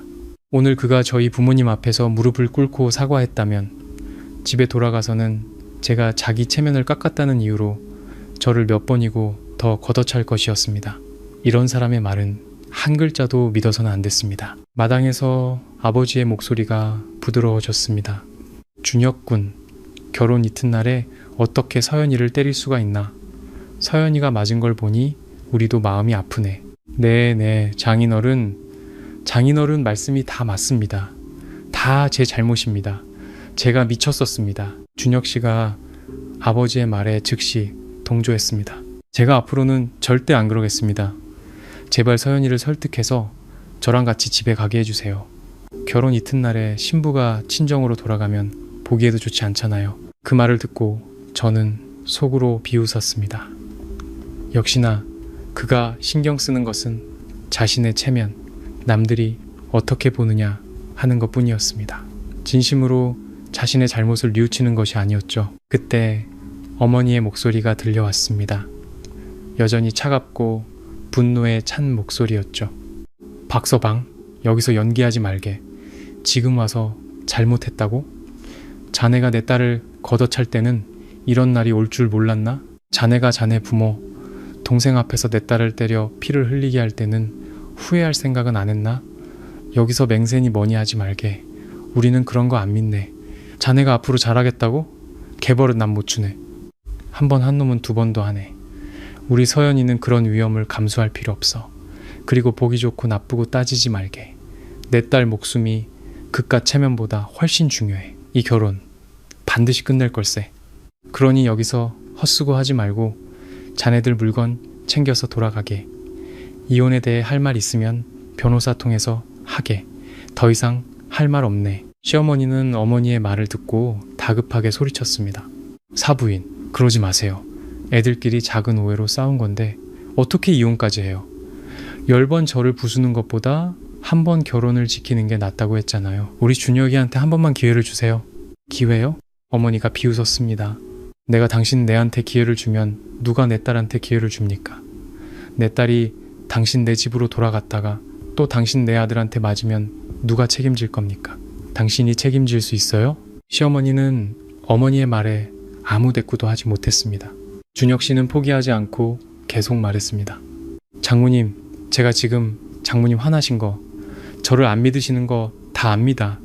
하지만 저는 서연이를 진심으로 사랑합니다. 저는 서연이 없이는 살 수 없어요. 서연이 얼굴 한 번만 보게 해주세요. 제가 직접 사과하고 용서를 빌겠습니다. 서연이가 저를 용서만 해준다면 제가 뭐든지 다 하겠습니다. 안 돼. 어머니가 단호하게 말했습니다. 서연이는 당신들 보고 싶지 않다고 했네. 이 결혼 끝낼 거라고도 했고, 그러니 어서 돌아가게. 우리 집 앞에서 이러지 말고 동네 사람들 보기에도 좋지 않네. 어머니는 그렇게 말하고 아버지에게 말했습니다. 여보, 문 닫아요. 저 사람들 보내요. 더 이상 할 말 없어요. 아버지는 잠시 망설이다가 문을 닫으려 했습니다. 시어머니는 그 모습을 보고 다급하게 손에 든 물건들을 문 안으로 밀어 넣었습니다. 사돈어른, 사부인, 이것들은 저희가 서연이 몸보신하라고 사온 보약입니다. 제발 받아주세요. 필요 없습니다. 어머니는 그 물건들을 문 밖으로 밀어냈습니다. 우리 집은 이런 거 없어도 잘 삽니다. 이거 가지고 가서 당신 내 아들 머리나 고쳐주세요. 사람답게 사는 법, 남을 존중하는 법이나 가르치라고요. 어머니는 그렇게 말하고 쾅 하는 소리와 함께 대문을 닫고 빗장까지 걸었습니다. 문 밖에서 시어머니와 준혁 씨가 계속 소리치며 문을 두드렸지만 어머니는 아랑곳하지 않았습니다. 한참이 지나서야 문 밖의 소리가 잦아들었습니다. 그들이 돌아간 것 같았죠. 어머니는 제 방문을 열고 들어와 저를 보며 말했습니다. 딸아, 그 사람들 같다. 엄마가 못 들어오게 했으니 걱정하지 마. 저는 몸을 일으키고 어머니를 보며 고개를 끄덕였습니다. 고마워요, 엄마. 뭐가 고맙니? 바보 같은 딸. 어머니는 제 침대 맡에 앉아 제 머리를 쓰다듬었습니다. 엄마는 네가 얼마나 힘들었을지 다 알아. 그런 놈하고는 헤어지는 게 맞아. 걱정하지 마. 엄마가 있으니 하늘이 무너지지 않아. 저는 어머니의 어깨에 기대, 따뜻함을 느꼈습니다. 저는 알고 있었습니다. 박씨 집안이 이대로 물러서지 않을 것이라는 것을요. 오늘 이 사과 연극은 시작에 불과했습니다. 앞으로 그들은 또 다른 방법으로 저를 괴롭힐 것이었습니다. 하지만 저는 두렵지 않았습니다. 병사가 오면 장군으로 맞고 물이 오면 흙으로 막으면 될 일이었습니다. 저는 모든 준비가 되어 있었습니다. 이 결혼 반드시 끝낼 겁니다. 제7장 퍼져나가는 소문 그리고 차가운 시선들. 박씨 집안 사람들이 돌아가고 나서 반나절도 채 지나지 않아 동네에 소문이 쫙 퍼졌습니다. 시골이란 곳이 원래 그렇습니다. 비밀이란 게 없죠. 누구네 집에 무슨 일이 생기면 반나절이면 온 동네 사람들이 다 알게 됩니다. 하물며 결혼 이튿날 신부가 친정으로 돌아와 이혼을 요구하는 이런 큰일은 말할 것도 없었죠. 그날 오후부터 저희 집에 사람들이 끊임없이 드나들었습니다. 저를 보러 왔다고는 했지만 실제로는 구경하러 온 사람들이 대부분이었습니다. 어떤 분들은 진심으로 저를 걱정해 주셨습니다. 제 손을 잡고 상처는 괜찮냐고, 준혁 씨는 정말 나쁜 놈이라고, 몸조리 잘하라고 위로해 주셨죠. 하지만 대부분의 사람들은 구경하러 온 것이었습니다. 그들은 저희 집 마당에 앉아 걱정하는 척하며 이것저것 물어봤습니다. 그리고 만족스러운 얼굴로 돌아가 다른 사람들에게 험담을 늘어놓았죠. 이틀도 채 지나지 않아 동네에는 온갖 흉흉한 소문이 돌기 시작했습니다. 소문은 점점 더 과장되고 험악해졌죠. 처음에는 제가 준혁 씨와 싸우고 친정으로 돌아왔다는 소문이었습니다. 그러다가 제가 성격이 나쁘고 곱게만 자라서 시어머니와 싸우고 남편이 한마디 했다고 친정으로 도망쳤다는 소문으로 바뀌었죠. 그리고 나중에는 제가 애초에 준혁 씨와 잘 살 생각이 없었고 사기 결혼을 해서 1억 원을 뜯어내고 도망치려 했다는 소문까지 돌았습니다. 심지어 제가 결혼 전에 다른 남자가 있었고 그 남자와 만나기 위해 이혼하려 한다는 소문, 제가 아이를 낳지 못해서 시댁에서 쫓겨나기 전에 먼저 이혼하려 한다는 소문까지 돌았습니다. 소문은 마치 사실인 것처럼 퍼져나갔습니다. 제가 동네 길을 걸으면 등 뒤에서 사람들이 저를 향해 손가락질하고 수군거리는 것이 느껴졌습니다.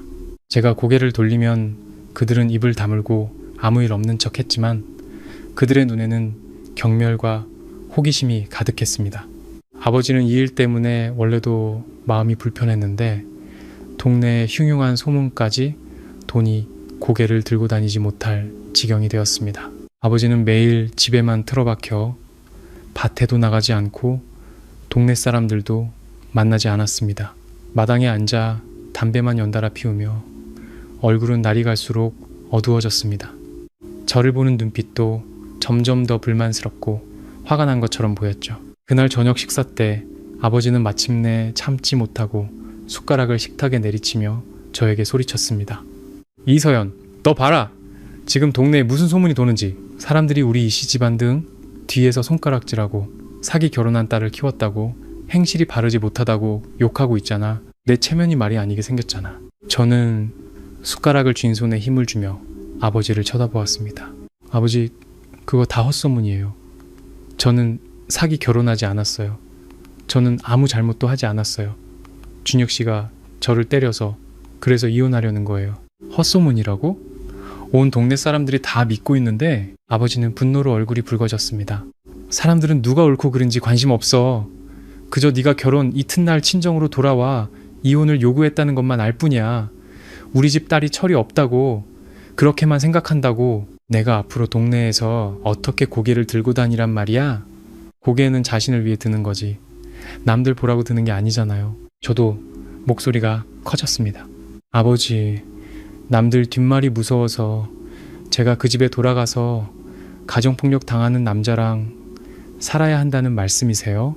제가 그 집에서 맞고 무시당하며 살아야 한다는 말씀이냐고요. 제가 그 집에 돌아갔다가 맞아 죽기라도 하면 어떡하실 거예요? 뭘 그렇게 심하게 말해? 아버지가 저를 노려보며 소리쳤습니다.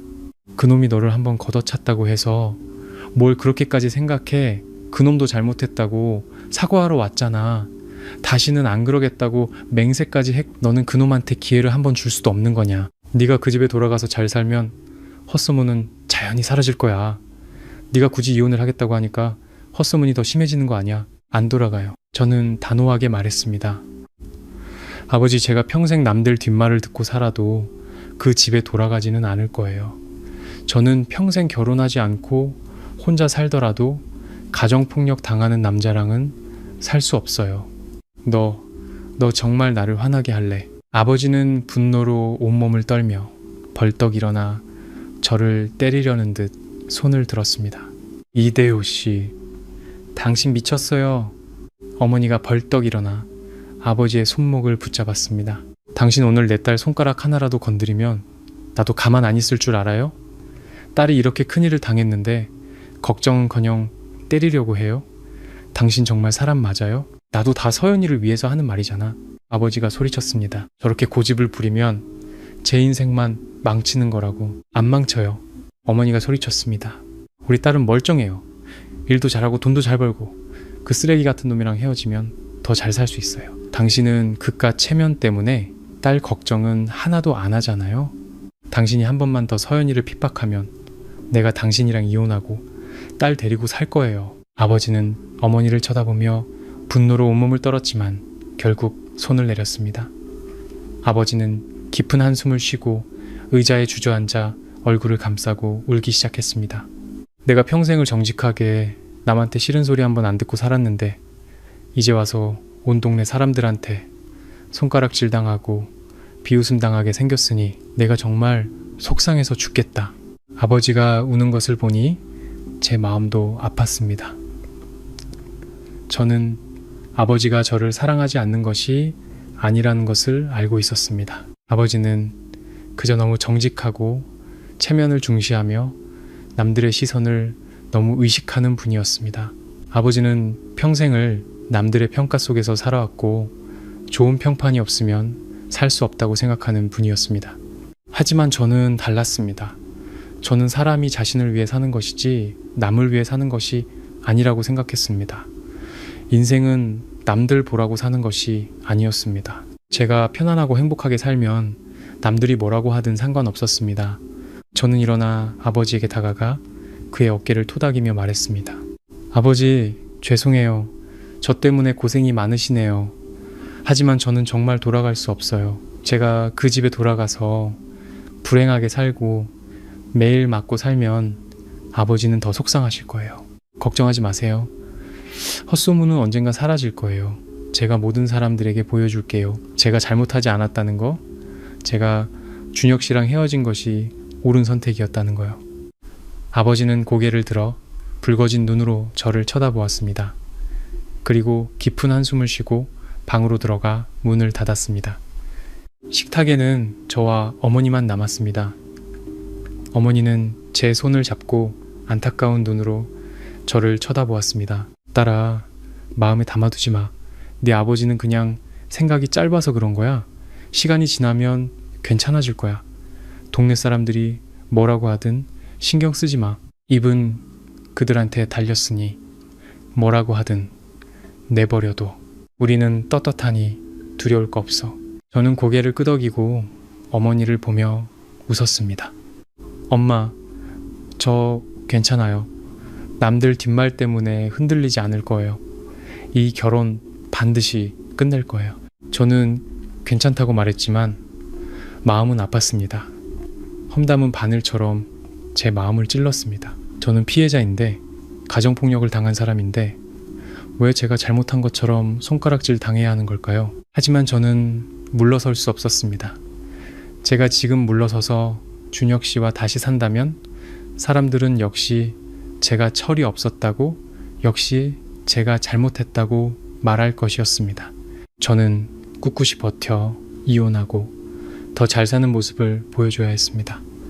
그래야 험담이 사라지고 저를 험담했던 사람들이 입을 다물 것이었습니다. 그날 밤 저는 침대에 누워 잠을 이루지 못했습니다. 휴대폰을 꺼내 가장 친한 친구 지수에게 문자를 보냈습니다. 동네에 도는 헛소문에 대해 이야기했죠. 이분도 채 지나지 않아 지수에게서 전화가 걸려왔습니다. 전화를 받자마자 지수의 화난 목소리가 들려왔습니다. 서연아, 그 아줌마들 헛소리 듣지 마. 그 사람들은 그냥 할 일이 없어서 남 험담이나 하는 거야. 너는 아무 잘못도 없어. 잘못한 건 그 가정폭력범 박준혁이랑 그 쓰레기 같은 집안이야. 절대 그 사람들 말에 흔들리지 마. 절대 돌아가지 마. 네가 돌아가면 네 인생은 정말로 망가지는 거야. 가정폭력은 한 번 한 놈은 또 해.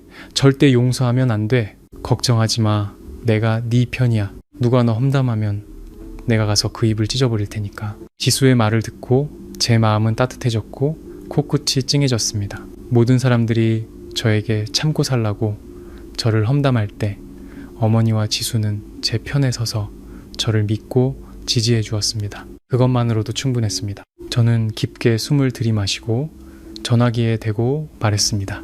지수야, 걱정하지 마. 나 흔들리지 않아. 이 결혼 반드시 끝낼 거야. 제 8장. 든든한 내 편.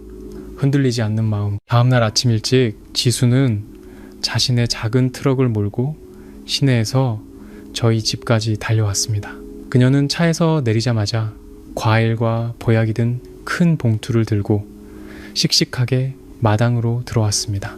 저를 보자마자 그녀는 봉투를 내려놓고 제게 달려와 제 손을 잡고 저를 위아래로 훑어보았습니다. 그녀의 눈에는 안타까움이 가득했죠. 서연아, 괜찮아? 상처는 좀 나았어? 내가 어젯밤에 네 얘기 듣고 너무 화가 나서 당장 오고 싶었는데 너무 늦어서 너 쉴까봐 오늘 아침에 바로 온 거야. 지수의 걱정스러운 모습에 제 마음은 따뜻해졌습니다. 나 괜찮아. 상처는 거의 다 나았어. 허리가 아직 좀 아프긴 하지만 이렇게 멀리까지 오고 선물까지 사오고 정말 고마워. 뭐가 고마워. 우리는 제일 친한 친구잖아. 네가 이렇게 큰일을 당했는데 내가 어떻게 가만히 있어? 지수는 저를 평상에 앉히고 제 이마의 상처를 보며 눈가가 붉어졌습니다.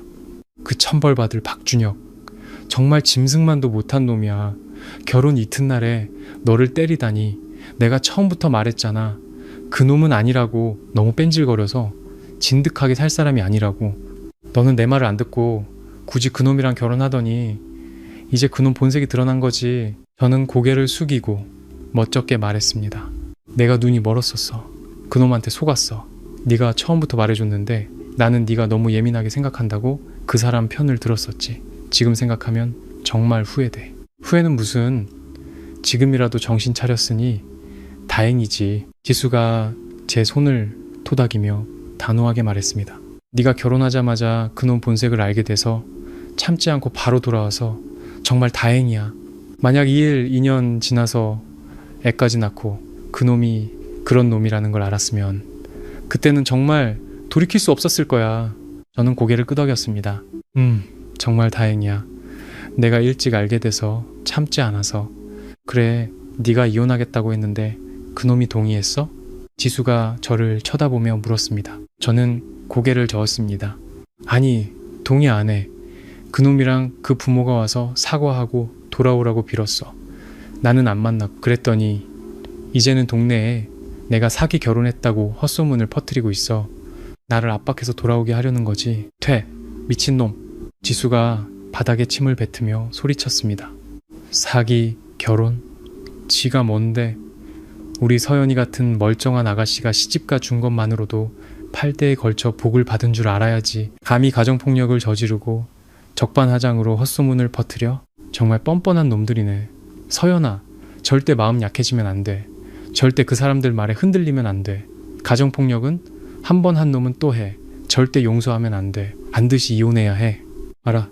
저는 지수를 보며 고개를 끄덕였습니다. 나도 이혼하기로 마음먹었어. 그놈들이 아무리 난리를 쳐도 절대 돌아가지 않을 거야. 그래, 그거야. 지수가 저를 보며 만족스러운 듯 말했습니다. 내가 알던 너는 그렇게 쉽게 굴복하는 애가 아니지. 걱정하지 마. 내가 네 편이야. 그놈들이 한 번만 더 와서 난리를 치거나 헛소문을 퍼뜨리면 내가 가서 다 엎어버릴 테니까. 어디 그 박씨 집안 체면이 얼마나 대단한지 한번 보자고. 그때 마당 밖에서 여자들 몇몇의 웃음소리가 들려왔습니다. 그리고 누군가 마당 안을 엿보고 있었죠. 동네에서 험담하기로 유명한 아줌마들이었습니다. 동네에 도는 헛소문은 대부분 그들의 입에서 나온 것이었죠. 그들은 마당에 있는 지수를 보고 안으로 들어오지는 않고 문 앞에서 저희를 향해 손가락질하며 수군거렸습니다. 저는 그들을 보고 기분이 나빠져 얼굴이 굳어졌습니다.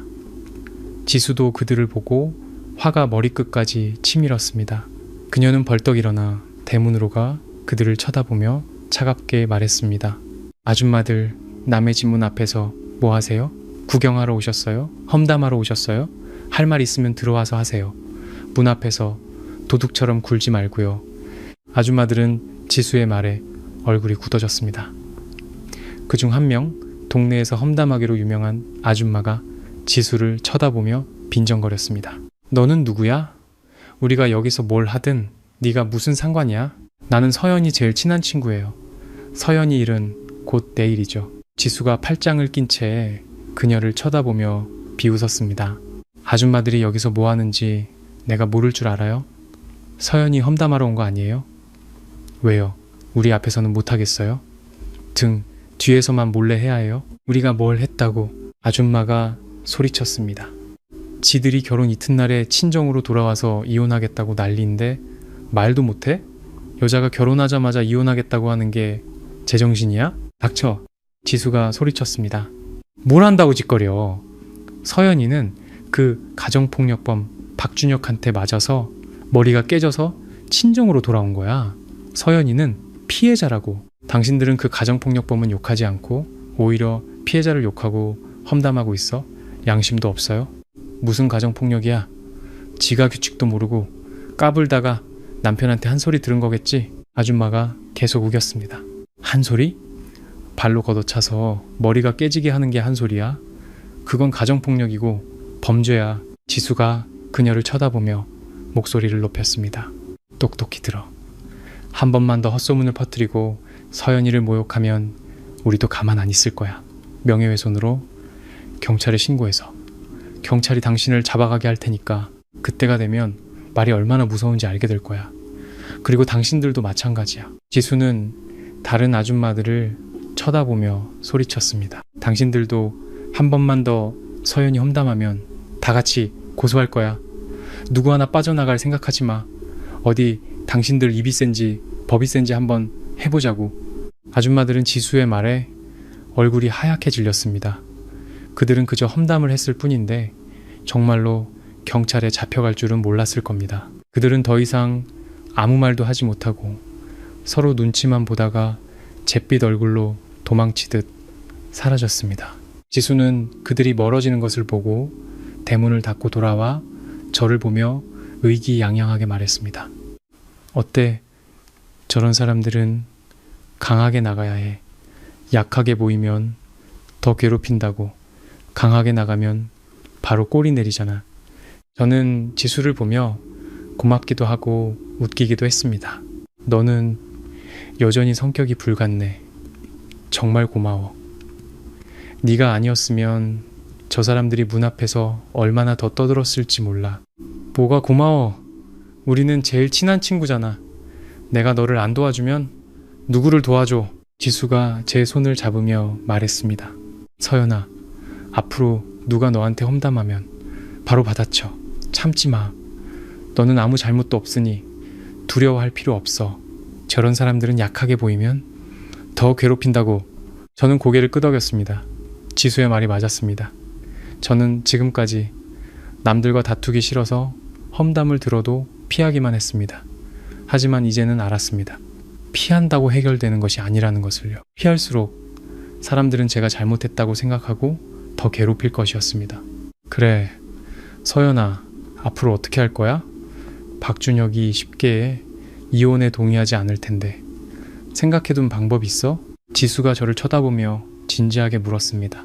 저는 깊게 숨을 들이마시고 말했습니다. 생각해뒀어. 법원에 이혼 소송을 제기할 거야. 그가 협의 이혼에 동의하지 않으니 소송밖에 방법이 없어. 나는 이미 경찰에 신고했고 진술서도 작성했고 병원 진단서도 있어. 다 그놈이 가정폭력을 저질렀다는 증거야. 법원에서 이혼 판결을 내려줄 거야. 그래, 그거야. 지수가 고개를 끄덕였습니다. 법의 힘을 빌려서 네 자신을 지켜야 해. 저런 쓰레기 같은 놈들은 강하게 나가야 해. 네가 잘 모르면 내가 변호사를 소개해줄게. 우리 가게 단골 손님 중에 이혼 전문 변호사가 있어. 아주 실력 있고 좋은 분이야. 내가 연락해줄게. 그 말을 듣고 제 눈이 빛났습니다. 저는 변호사를 어디서 찾아야 할지, 어떻게 이혼 소송을 제기해야 할지 막막했는데 지수가 큰 도움을 준 것이었습니다. 정말? 지수야, 정말 고마워. 뭐가 고마워? 지수가 웃으며 말했습니다. 내가 지금 바로 전화해서 언제 시간이 되는지 물어볼게. 우리가 가서 상담받고 어떻게 해야 할지 알아보자. 걱정하지 마.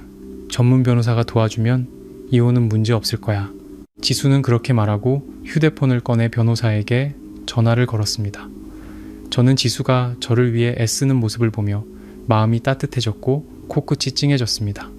인생에서 가장 힘들 때 내 편에 서서 나를 지지해주고 도와주는 친구가 있다는 것은 정말 큰 행운이었습니다. 저는 마음을 더욱 굳게 먹었습니다. 반드시 이혼하고 더 잘 살아서 어머니와 지수 그리고 제 자신에게 떳떳한 사람이 되겠다고요. 제구장, 막무가내 시댁, 최후의 발악. 지수는 다음날 시내 변호사 사무실에 상담 예약을 잡아주었습니다. 그런데 바로 그날 오후 박씨 집안 사람들이 또다시 찾아왔습니다. 이번에는 준혁 씨나 시부모가 아니라 박씨 집안의 다른 친척들과 동네 어르신 두 분이었습니다. 모두 아버지와 아는 사이인 연세가 지긋한 분들이었죠. 그들은 집에 들어서자마자 아버지에게 온갖 안부를 물으며 살갑게 굴었습니다. 아버지는 동네에 퍼진 소문 때문에 원래도 마음이 좋지 않았는데 어르신들까지 찾아오니 차마 내쫓지는 못하고 마당으로 모셨습니다. 자리에 앉자마자 그들은 슬슬 본론을 꺼내기 시작했습니다. 박씨 집안의 먼 친척이라는 어르신이 아버지에게 말했습니다. 이 서방, 우리가 오늘 온 건 다른 게 아니고 두 아이들 때문일세. 젊은 애들이 신혼에 싸우는 건 당연한 일 아니겠나. 부부싸움은 칼로 물베기라고 했어. 이혼까지 할 일은 아니지. 다른 어르신도 거들었습니다. 그래, 이 서방, 서연이는 우리가 어릴 때부터 봐왔지만 착하고 부지런한 아이야. 준혁이도 젊어서 성질이 좀 급해서 그렇지, 일도 잘하고 서연이를 진심으로 생각하는 좋은 아이일세. 이번 일은 준혁이가 잘못했지. 우리가 단단히 혼내줬네. 그놈도 잘못했다고 후회하고 있다고 하더군. 두 아이가 얼마나 힘들게 결혼했나. 이런 사소한 일로 이혼하면 두 아이 평판에도 두 집안 평판에도 좋지 않네. 그들은 한마디씩 거들며 결국에는 제가 준혁 씨를 용서하고 다시 그 집으로 돌아가 살라는 말을 하고 있었습니다. 아버지는 그들의 말을 들으며 점점 더 망설이는 듯한 표정을 지었습니다. 저는 옆에서 그들의 말을 들으며 속으로 비웃었습니다. 그들은 겉으로는 화해를 주선하는 척 했지만 실제로는 박씨 집안 편을 들고 있었습니다. 그들은 준혁 씨의 가정폭력에 대해서는 한마디도 하지 않고 그저 작은 다툼이라고만 했습니다. 이혼하면 평판이 나빠진다고만 했지 제가 그 집에 돌아가서 어떤 삶을 살게 될지는 전혀 생각하지 않았습니다. 저는 마침내 참지 못하고 그들을 쳐다보며 말했습니다. 어르신들, 저와 준혁 씨 일에 신경 써주셔서 감사합니다. 하지만 이건 작은 다툼이 아닙니다. 그는 온 가족 앞에서 저를 걷어차 머리가 찢어지고 허리를 다치게 했습니다. 이건 가정폭력이고 범죄입니다. 박씨 집안 친척이라는 어르신이 저를 쳐다보며 미간을 찌푸렸습니다. 서연아, 그렇게 말하면 안 되지. 부부 싸움하다 보면 그럴 수도 있는 거지. 그놈이 너를 한번 찼다고 해서 뭘 그렇게까지 심각하게 생각해. 그놈도 잘못했다고 사과했잖아. 젊은 사람이 한번 실수할 수도 있는 거지. 기회요? 저는 그를 쳐다보며 비웃었습니다. 만약 어르신 딸이 결혼 이튿날 남편한테 맞아서 머리가 찢어졌다면 어르신도 사위한테 기회를 주실 건가요? 부부 싸움하다 보면 그럴 수도 있는 거라고 그렇게 말씀하실 건가요? 어르신은 제 말에 할 말을 잃고 얼굴이 붉어졌습니다. 다른 어르신이 다급하게 끼어들었습니다. 서연아, 네가 얼마나 속상한지 우리도 안다. 하지만 여자는 시집 가면 그 집안 사람이 되는 거야. 이혼하겠다고 소리치면 안 되지. 준혁이랑 돌아가서 잘 살면 그놈도 너한테 잘할 거야. 시집 가면 그 집안 사람이 된다고요? 저는 그를 쳐다보며 말했습니다. 어르신, 지금이 어느 시대인데 아직도 그런 말씀을 하세요. 부부는 평등하고 서로 존중하고 아껴줘야 하는 관계예요. 그는 저를 존중하지 않고 때리기까지 했는데 제가 왜 그 집에 돌아가서 살아야 하나요? 저희 부모님이 20년 넘게 저를 키우신 건 남의 집에 가서 맞고 무시당하며 살라고 하신 게 아니에요. 저는 한 남자의 아내가 되어 그에게 복종하며 살기 위해 태어난 게 아니에요.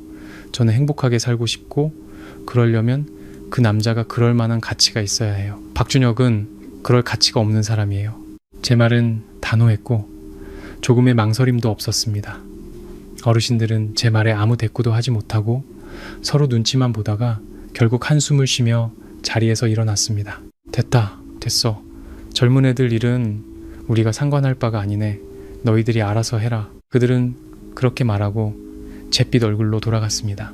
그들이 돌아가고 나서 아버지는 저를 쳐다보며 깊은 한숨을 쉬었습니다. 서연아, 네가 어떻게 어른들한테 그렇게 말대꾸를 하니? 그분들도 다 너희를 위해서 오신 건데. 아버지, 그분들은 우리를 위해서 온 게 아니에요. 박씨 집안 편을 들러온 거예요. 저는 아버지를 쳐다보며 말했습니다. 그분들은 제가 그 집에 돌아가서 어떤 고통을 겪을지는 전혀 생각하지 않아요. 그런 걱정은 저는 필요 없어요. 아버지는 더 이상 아무 말도 하지 않고 깊은 한숨을 쉬며 방으로 들어갔습니다. 저는 알고 있었습니다. 박씨 집안이 이제 부드러운 방법이 통하지 않으니 강경한 방법으로 나올 것이라는 것을요. 아니나 다를까 이틀도 채 지나지 않아 그들의 뻔뻔한 본색이 드러났습니다. 그날 저와 어머니가 밭에서 일하고 있는데 시어머니가 박씨 집안 친척 몇 명과 함께 저희 밭으로 쳐들어왔습니다. 시어머니는 밭에 들어서자마자 바닥에 주저앉아 손으로 바닥을 치며 울부짖기 시작했습니다. 그 소리는 천지를 뒤흔들듯 했고 주변 밭에서 일하던 사람들이 모두 쳐다볼 정도였죠. 아이고, 내 팔자야. 내가 사기 결혼한 며느리를 들여서 1억 원이나 뜯기고 이틀 만에 도망가게 생겼네. 이제 우리 집은 망했다. 나는 살아서 뭘 해. 그녀는 울부짖으며 밭을 뒹굴었고 저희가 심어놓은 배추와 물을 짓밟았습니다. 함께 온 친척들도 옆에서 거들며 주변 사람들에게 제가 사기 결혼을 해서 돈을 뜯어내고 이혼하려 한다고 뻔뻔한 년이라고 소리쳤습니다. 주변 밭에서 일하던 사람들이 모두 몰려와 저희를 향해 손가락질하며 수군거렸습니다. 어머니는 분노로 온몸을 떨며 손에 든 호미를 시어머니에게 겨누고 소리쳤습니다. 김정숙 씨, 당장 일어나. 한 번만 더 내 밭에서 난리를 치고 내 배추를 짓밟으면 내가 이 호미로 당신 머리를 찍어버릴 줄 알아. 그래, 찍어라. 나를 죽여라. 시어머니가 바닥에 드러누워 때를 썼습니다. 네 딸한테 사기 결혼당해서 우리 집은 망하게 생겼는데 내가 살아서 뭘 해? 차라리 오늘 나를 죽여라. 헛소리 하지마. 어머니가 소리쳤습니다. 누가 당신 돈을 뜯어냈다고? 예단비는 한 푼도 안 건드리고 서연이 통장에 그대로 있어. 당신 아들이 내 딸을 때려서 머리가 찢어졌는데 그래서 이혼하려는 건데 당신이 감히 여기서 때를 써? 무슨 가정폭력이야. 내 아들은 걔를 때리지 않았어. 걔가 애초에 살 생각이 없어서 핑계를 대는 거라고. 우리 집 돈을 뜯어내려고. 시어머니가 소리쳤습니다. 그녀의 뻔뻔한 모습을 보며 저는 분노로 온몸을 떨었습니다. 저는 이런 사람과는 말이 통하지 않는다는 것을 깨달았습니다. 저는 휴대폰을 꺼내 112에 전화를 걸었습니다. 경찰관님, 안녕하세요. 신고 좀 하려고요. 어떤 사람들이 저희 밭에 와서 난리를 치고 농작물을 훼손하고 저를 모욕하고 있습니다. 주소는 이천시 5555입니다. 전화를 끊고 저는 바닥에 드러누운 시어머니를 쳐다보며 차갑게 말했습니다. 계속하세요. 경찰이 곧 올 테니 당신이 우리 농작물을 훼손하고 나를 모욕한 거 다 경찰이 처리해 줄 거예요. 시어머니는 제가 경찰을 불렀다는 말에 울부짖음을 멈추고 바닥에 드러누운 채 멍하니 저를 쳐다보았습니다. 그녀는 제가 또다시 경찰을 부를 줄은 몰랐을 겁니다. 함께 온 친척들도 당황해서 시어머니를 일으켜 세우며 말했습니다. 형님, 일어나세요. 경찰이 오면 안 좋아요. 시어머니는 그들의 부축을 받고 일어나 저를 흔흔하게 째려보며 욕설을 내뱉었지만 더 이상 떼를 쓰지는 못했습니다. 잠시 후 경찰이 도착했습니다. 경찰은 상황을 파악하고 시어머니를 엄하게 꾸짖었습니다.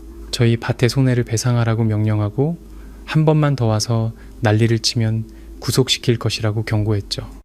시어머니는 경찰에게는 감히 대들지 못하고 고개를 숙인 채 배상을 약속하고 잿빛 얼굴로 돌아갔습니다. 그들이 돌아가고 나서 어머니는 짓밟힌 밭을 보며 안타까워했습니다. 저 천벌받을 것들. 정말 뻔뻔하고 사람을 너무 무시해. 저는 어머니의 어깨를 토닥이며 말했습니다. 엄마, 괜찮아요. 밭은 다시 가꾸면 돼요. 저들이 저렇게 나올수록 저들이 잘못했다는 증거예요. 우리는 증거가 있으니 두려울 거 없어요. 저는 알고 있었습니다.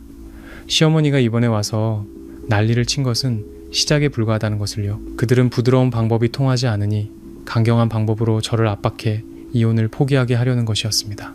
하지만 그들이 그럴수록 저는 더 이상 물러설 수 없었습니다.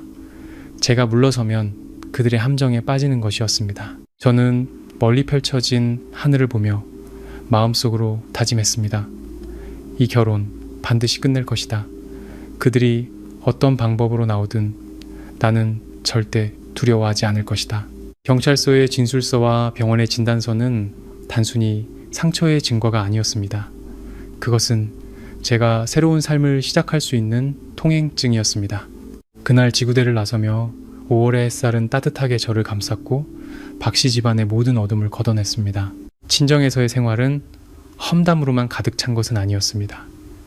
어머니의 든든한 지지와 친구 지수의 도움 덕분에 저는 힘을 낼 수 있었습니다. 법의 심판은 공정했습니다. 지수가 소개해준 변호사의 도움으로 이혼 소송은 생각보다 순조롭게 진행되었습니다. 박씨 집안은 법정에서도 거짓말을 늘어놓았지만 경찰 기록과 병원 진단서라는 명백한 증거 앞에서 그들의 거짓말은 힘을 잃었습니다. 법원은 마침내 이혼을 판결했고 박준혁의 가정 폭력을 인정해 재산 분할에서도 제게 유리한 판결을 내려주었습니다. 예단비 1억 원은 한 푼도 남기지 않고 돌려주었습니다. 저는 제 존엄과 얼마 안 되는 제 돈만 되찾았습니다. 박씨 집안 사람들은 돈을 받고 돌아가며 저에게 악담을 퍼부었지만 제 마음은 평온했습니다. 해방감만이 가득했죠. 시간이 지나고 동네 험담도 잠잠해졌습니다. 저는 이혼했다고 해서 위축되지 않았습니다. 오히려 그 돈과 제 돈을 합쳐 지수와 함께 시내에 작은 꽃집을 열었습니다. 다시 피는 꽃이라는 이름이었죠. 저는 매일 아침 신선한 꽃을 사와 아름다운 꽃다발을 만들었습니다. 손님들이 행복한 얼굴로 꽃을 사가는 것을 보며 저는 인생이 얼마나 아름답고 향기로울 수 있는지 깨달았습니다. 아버지도 처음에는 저를 못마땅해 했지만 제가 열심히 일하며 행복해하는 모습을 보고 마음을 여셨습니다. 어느 날 아버지는 말없이 저희 꽃집 간판을 고쳐주셨습니다. 그 순간 저는 아버지의 마음이 열렸다는 것을 알 수 있었습니다. 다음 해 5월 꽃집은 점점 더 잘 되었고 저는 시내에 작은 원룸을 얻었습니다. 그리고 그 해 저는 새로운 사람을 만났습니다. 그는 초등학교 음악교사였고 온화하고 따뜻한 사람이었습니다. 그는 제 과거를 듣고도 저를 동정하거나 이상하게 보지 않았습니다. 오히려 저에게 서연 씨는 정말 용감한 사람이에요 라고 말해주었죠. 그는 저를 존중하고 아껴주었습니다.